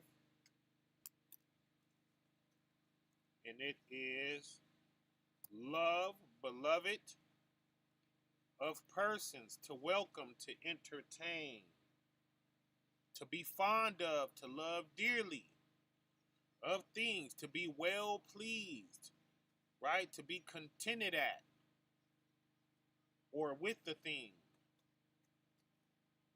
right? Agape, love.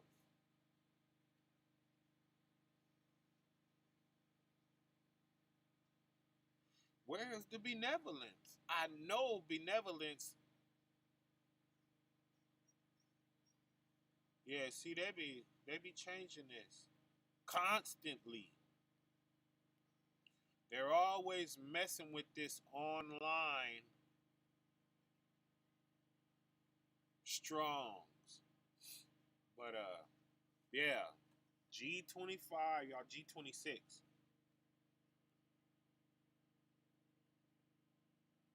No, G25. G25. Right? Uh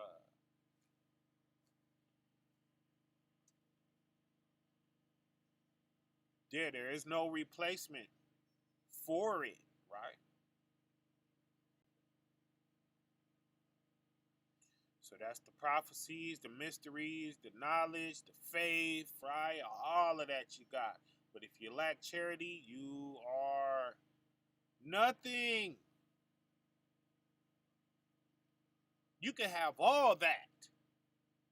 But if you lack that charity, you are nothing. What does that mean? Shout out to everybody who could break this book down mean, right? And think that somehow that's going to get you. It ain't going to be enough. You better be covering that multitude of sins, right? That's the only way you cover those.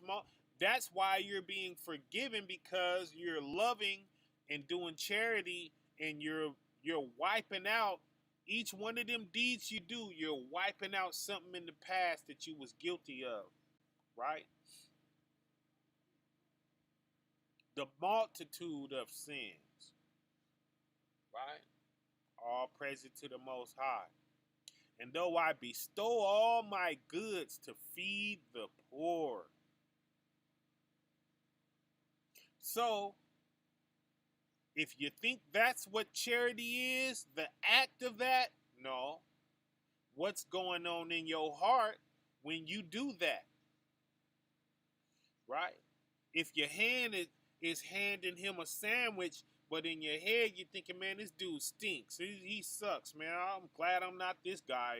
Here, take the sandwich, right? Right? Nah, you gotta feel love for that person. You gotta feel empathy for that person, right? That you're helping, right? You can't be half looking at them sideways, right?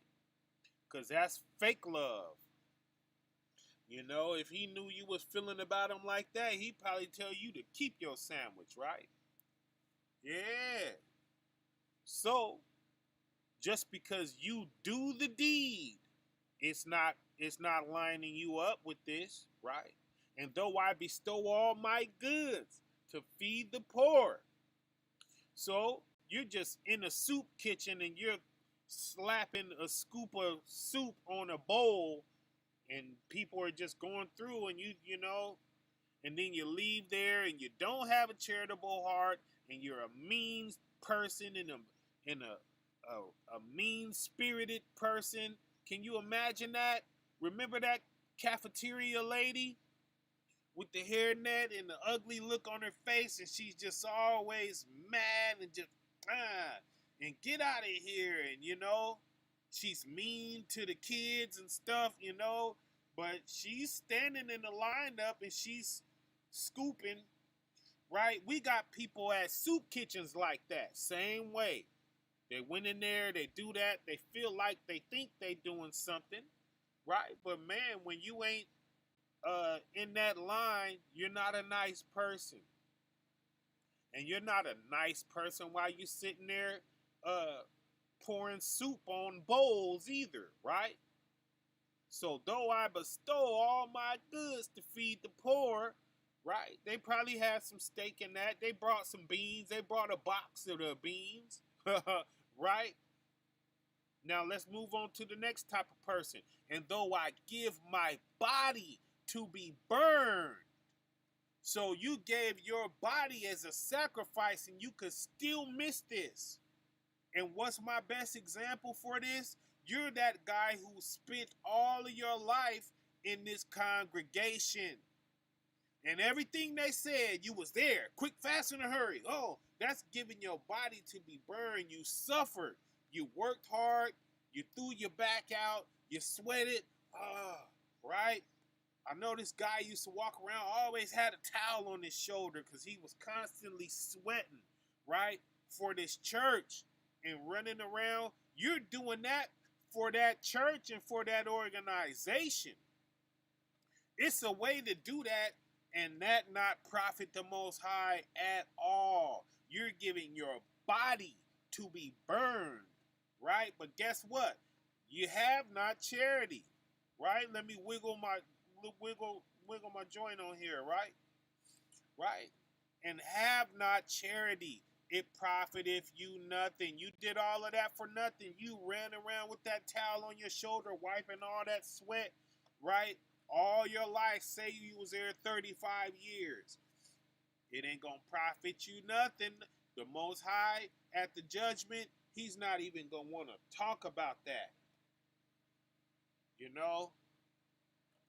He's not even, you know, he's not going to change his demeanor just because you bring that up as a selling point of why he shouldn't condemn you, right? It's going to profit you nothing.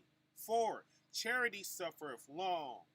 Now it's going to start telling you how to do it right. In verse 4, it switches up, right? Charity suffereth long, right? Because when all of that fake love and charity back there that had you doing it wrong, you wasn't going to suffer long, right? The second it wasn't going your way, something was going to enter you. Some darkness was going to enter you, right? And make you not a pleasant soul. You wasn't going to be able to go through much before you no more good. In that situation, right? You ain't gonna be able to do no long suffering. And it's kind. How long are you gonna be kind? When you're done suffering, you're not going to be kind. You're going to be mean, right? We know somebody like that. He's not nice. Teeth on the camera, right? Soon as that camera goes off,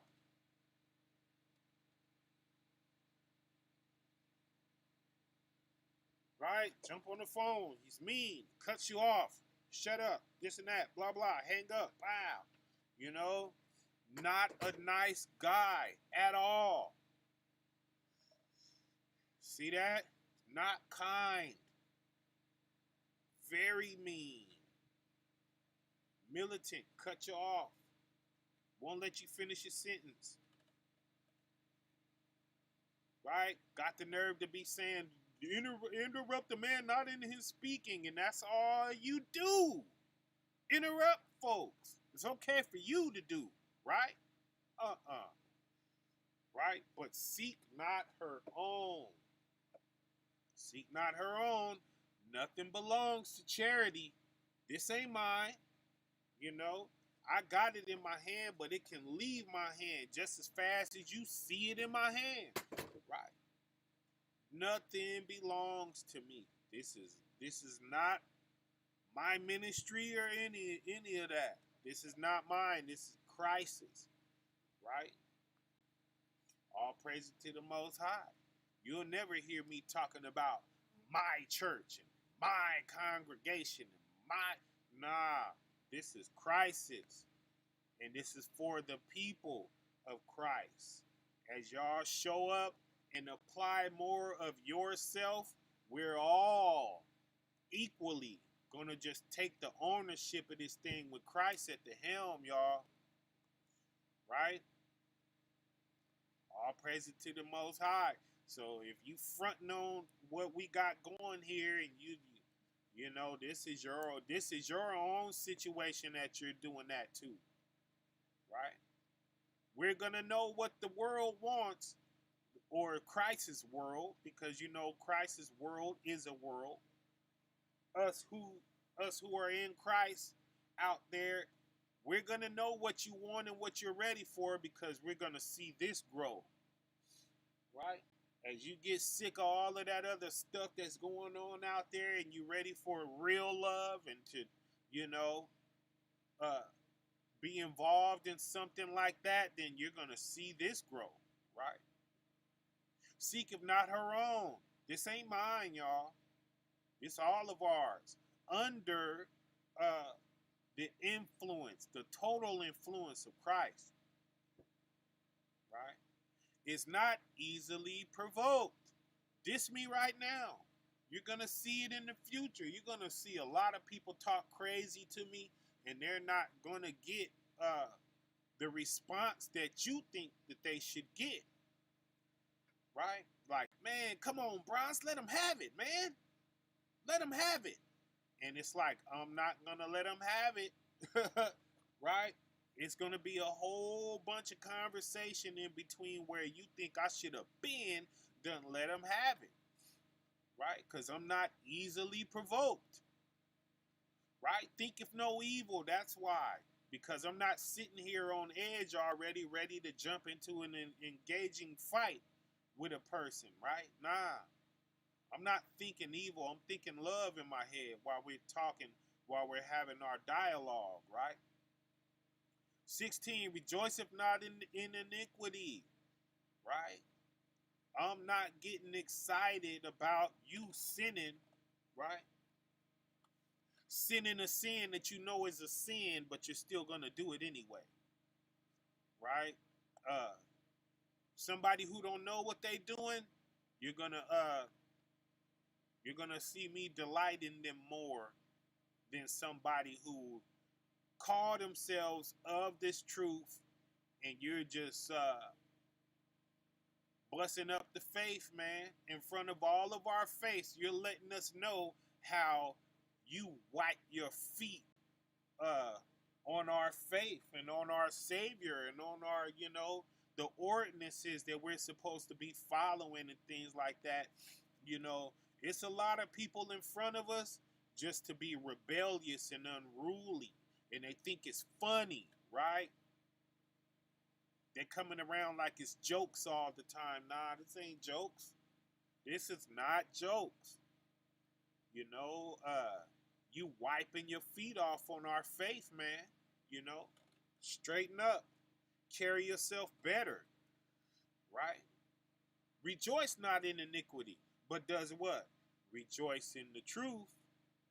We rejoice in this truth, this life of truth. We rejoice in this. It's not a burden to us. I'm not one of them people that's coming to tell you, oh, it's hard. I'm just trying to endure. I don't talk like that, right? Just trying to endure. It's not about the destination, y'all. It's about the journey. Enjoy the journey, right? Enjoy the journey there. What are we doing? Hating the journey just to get to the destination? No, the destination. Huh. How we enjoy the journey is going to even determine what destination we even wind up at, y'all. So let's enjoy this journey, con. Right? Beareth all things. Right? So that's what you put on to bear it. You got to bear that. People are going to think a lot of things about you and say a lot of things about you and feel a lot of things about you, especially when they got somebody lying and telling them that. Telling them that you're some kind of person that you're not. You got to wear that. That's bearing all things. What else is bearing all things? Coming up out of whatever you got on and letting them see the real you. That's bearing all things, right? Believeth all things. That's faith, right? If you believe all things, you believe what was told to you in this book. You believe that. You believe what you see when you look at the world. You give everything space to be true or false, right? And that'll keep you in a position to read truth. Because it's a lot of people, nah, that ain't that. That could never be that. Because your emotions are attached to a thing, right? Just because you're hoping that something is not what it is. And you're moving according to that when it really is that. You're hoping that it's not, and you're thrashing yourself. Because guess what? It is that. So put yourself in a position to believe that it is what it is. What's that? Believing all things. Right? So you can know what to do when it is true. Believe all things. You're thinking ahead. Okay, so when that goes left, I'm just going to go right here. Would you be doing that if you seen that thing and like, nah, that ain't what that is? You're not going to be prepared to move around that thing because you didn't give it the credit for being the truth that it was. And what did it do? It snuck up and took you down. Right? Believe all things. Hope all things. Right? Faith. Hope. Right? The evidence of things hoped for.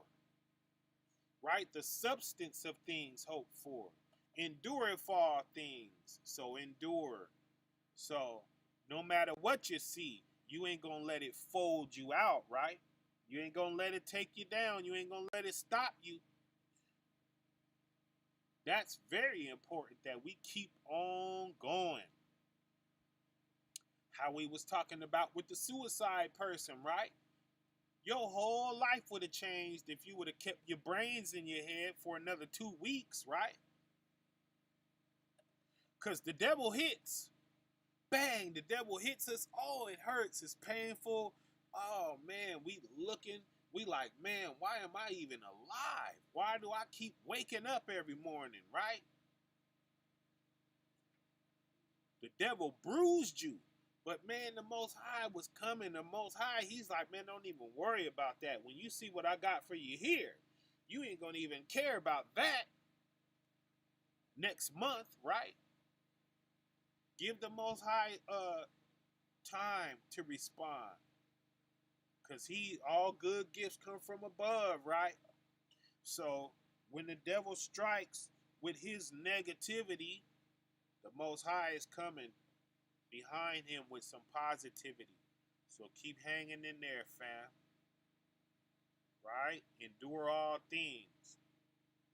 Tell me more about this charity. Charity never faileth. Charity will always work.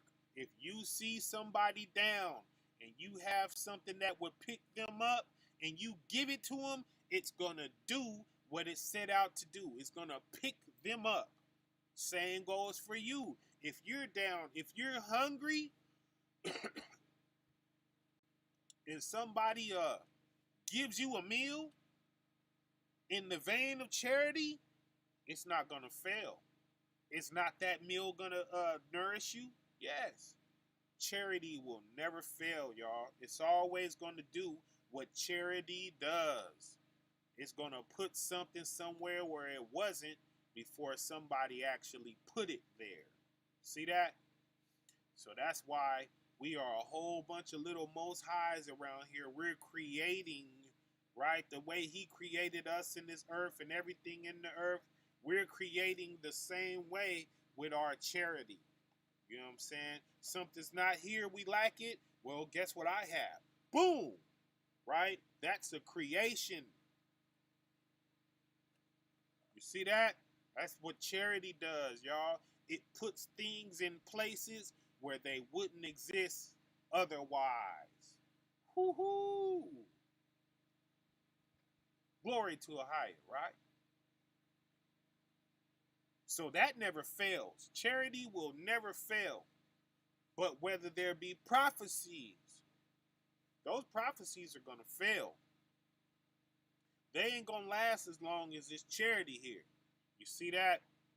Shout out to the guy with all the prophecies who think he's something because he could flip this book forward and backward and all of that. Guess what? Yeah, charity ain't going to fail. But them prophecies you kicking, buddy, if you ain't got a heart full of love and charity when you shed this flesh, sorry, it profiteth you nothing. Ain't that strong? Ain't those strong words, family? It profiteth you nothing. Hoo-hoo. This sounds like something we better be reading every time we do a lesson, huh? That's why I keep bringing this out, bringing it out, bringing it out, y'all. They shall fail. Prophecy's gonna fail, y'all. Whether there be tongues, languages, they shall cease, right? What good is that language when you're gone, y'all? And we don't talk in that realm. There's no words. Everything is just known. It's in emotion. It's wrapped up in that, right? There's no need to speak. We all know the same thing and we're thinking the same things, right? It's blessed, y'all. Oh my goodness, right? It's like a hug. You know, it's like taking somebody and just somebody you love and just, squeezing them, right? That's the best way I can describe how it feels. You see that? But those tongues gonna cease. Ain't no talking over there. Whether there be knowledge, it shall vanish away. Right? The knowledge of this earth, I didn't think about nothing in this earth. Right? I had thoughts on my way there.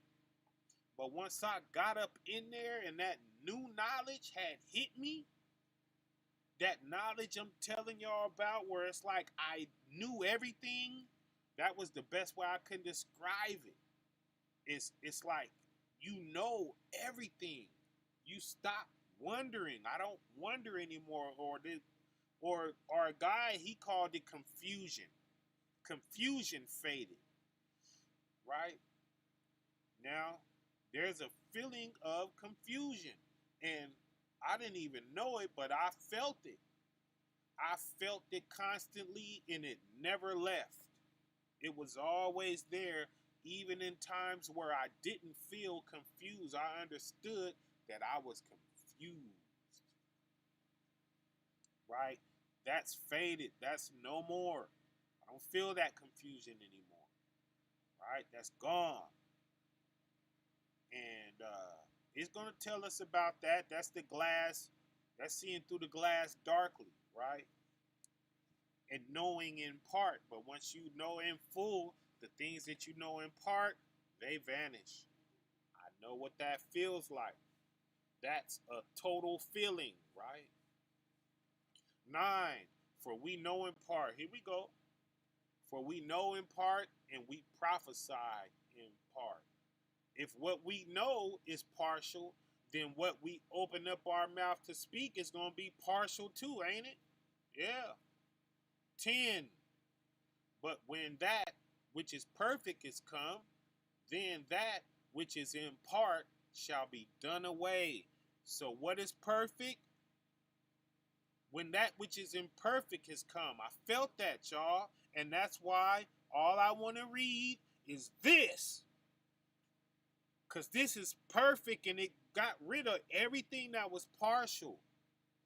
What was perfect? 1 Corinthians chapter 13. What was partial? Everything else. Everything else. Ain't that what I've been saying? You could take all of those other pieces and parts and you can still apply it to this chapter right here. Why? Because this chapter is perfect, family. Do you see where I'm coming from now? 11. When I was a child, I spake as a child. I understood as a child. I thought as a child. But when I became a man, I put away childish things. What are the childish things? All of this other stuff here, right? A man thinks that's something, right? Speaking in tongues, right? Speaking many languages. He thinks that's something, right? The gift of prophecy, how well he can break this book down. He thinks that's something. Understanding all mysteries, the things he can see.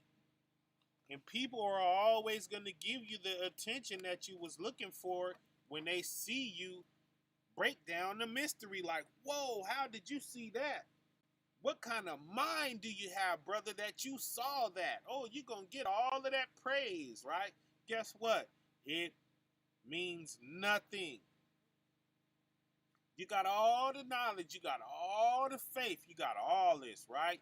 You gave your all your goods up, right? You shocked men with that. When they saw you give away a certain thing, wow, I wouldn't have. He a better man than me, right? Though you give your body to be burned, you see a brother going through the motions. It's equivalent to if he just jumped up on an altar and just burnt up, right? For his faith. You saw him do that for his beliefs and all of that, right? Though he gave his body to be burned, you're not really gonna. Nobody anywhere is jumping on altars, right? So what is that talking about? That's talking about the milestones you put yourself through in your life. You had all this, family. You had all this, but guess what you didn't have? You didn't suffer long. You weren't good at long suffering. You weren't kind. You didn't have that. You were an envious person. You saw things, you got jealous, right? Oh man. You saw somebody else shining. Even if they was coming from the bottom of a ministry that you started, right? We know folks like that, right? Charity vaunteth not itself. Everything was yours, right? Mine, mine, mine. You was that kind of person. And what does all that equal? You were puffed up, right? You were a prideful person, right? What does that lead you to do? If your pride is crushed, you're going to do what? You're going to behave unseemly, which is deplorable, right? Nobody's going to agree with the way that you're acting, and you're not going to care. And we saw that. Did we not? Yeah, we saw that. When 5 lessons back to back came and it was about the same thing, when all through that people are begging you to stop doing this, please, right? But no, I'm mad. And this is going to be addressed. And, you know, lying the whole time. Lying. Making it up. Made all that stuff up. Made it up, right? That's crazy. Why? Puffed up, right? Everything is yours, envious, jealous, all of those reasons, right? How dare you stand up for this guy, right? You know who I am? What about who I am? What about what I have done? All of that puffed up pride. Oh, I'll show you guys. I'll show you to tell me about somebody, right? That's what all that was, y'all. Seeketh not her own. So they on the mission and they blaming Christ for it. But nah, they really after their own thing. You see how they act when things don't go their way, right? Things ain't been going my way. I would have had things move quicker, faster. But you don't see that affecting me, right? Because I'm leaning on him, right? This is his stuff, and he's going to bless it as he sees fit. And I understand that that's going to have to come from the heart of the world. When the world is ready to be who this is talking about, then you'll see. You'll see this turn into what it's going to turn into. And I'm patient, you know. Let it take as long as it needs to take. I'll be here doing this till it does, right? Because I have my assignment, right? All praises to the Most High, you know. But yeah, that's you know, you're gonna seek your own when you lack this, when you lack what this is talking about, right? Is not easily provoked, so you already on edge. The opposite of that, you ready, right? You way ahead of the people. You think they talking about something they not even talking about. They say something, it's a trigger word, and you snap, and you and they like, hold on, that's not what I was talking about. I was talking about such and such and blah blah, and you like, oh, okay, all right, okay. You know, you gotta apologize to him because you done jumped out the window. Oh, my fault, my bad. I thought you was talking about I thought, right? I thought you would. No, that ain't what I was talking about, right? That's being easily provoked. Why? Because you was thinking evil already. You was already in your head with some stuff going. So when you heard a trigger word, you jumped out the window, and it was like you was the only person who was thinking that, right? You was the only person uh, in that space, in that head space that you was in. Nobody else is there, you know. So you jump out the window, and everybody else around you and everywhere else is like, whoa, like, you know, you're arguing with all your callers, you know. I'm just using the examples that I have, right? 6, rejoice not in iniquity. You wouldn't mind that, right? You wouldn't mind the iniquity, right? Because a bunch of that came forward. You know, people know that they were wrong, but they still was going to say what they was going to say, do what they was going to do, judge how they was gonna judge, point whatever finger, whatever, and just because it's in favor of you, you liked it, right? You liked it seeing another brother get wrongly accused and all of that, you know, different things like this, but rejoice in the truth. You don't care if it's true or not. You didn't care that it was lies. You didn't care that I was getting hopped on because of a lie that you created, right? Bear it for all things. I'm not bearing that. I'm not wearing it. I'm not I'm not fessing up to anything. I'm not showing my real self, right? You gotta bear that. When you show your real self, whatever comes with that, you gotta wear it. You see that? And that's somebody who will never repent. That's not a repentant soul because you worried about what people are gonna think type thing, right? You worried about losing your position, all of this type of thing, right? All of that's gonna stop you from bearing all. Believe it for all things, right? Oh, if you're for yourself, you hope it ain't what you think it is, and you go to sleep. You go to sleep before you stay awake and be proven wrong, right? You don't want to believe that. You don't want to believe the evidence that's before your face, right? You're not going to believe all things. You're not going to hope all things, nor will you endure all things. See that? Charity never fails. It's going to fail in you because you ain't going to put up what needs to be put up. But you see that? You see how all the rest of this is the childish things. This is what's going on all throughout the earth in every situation and every relationship. They're rolling over on these things. And guess what it is? Childish.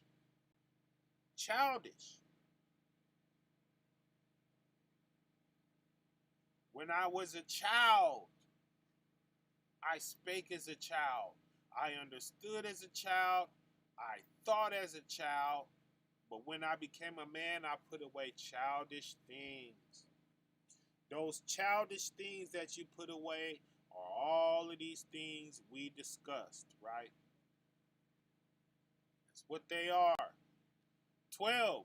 For now we see through a glass, darkly.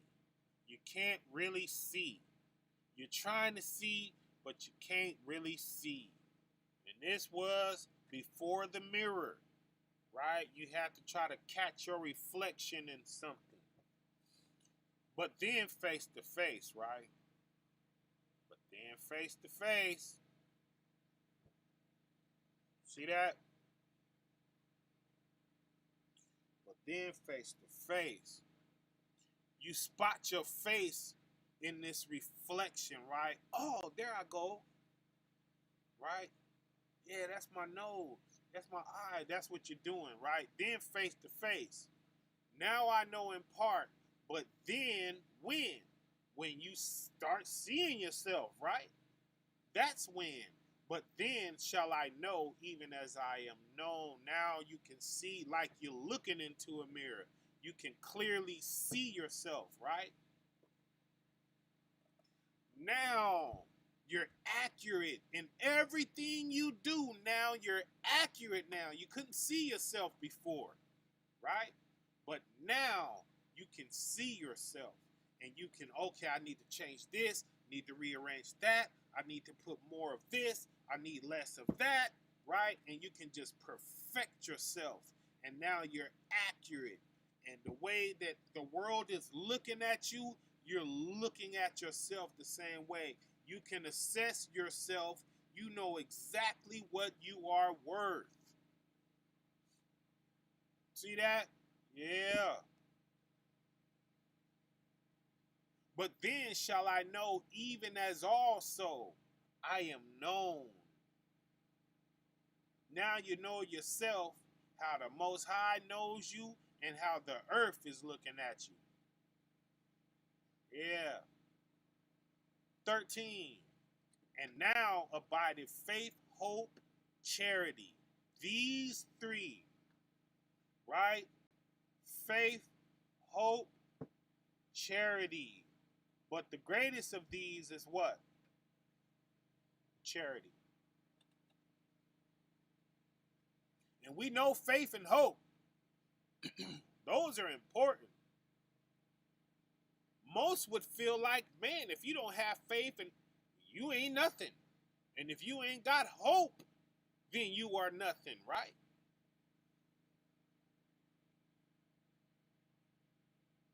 But nah,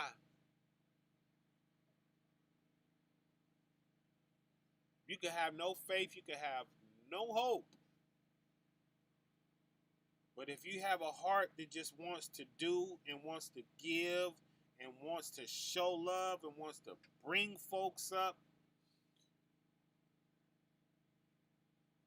that's what this guy had, this near-death experience, right? There was a part of him, you hear him talking about how he felt towards people. That's a charitable heart, y'all. You think those people could need something around this guy? You think if he had something, he wouldn't give it to help that doctor or the other lady that was sitting in the corner? He would do whatever for them, right? He would do whatever to help them. And that's what got him chosen. That's why he didn't check out of here and go to some place bad, right? So one more time, verse 13. And now abide faith, hope, charity. These three. But the greatest of these is charity.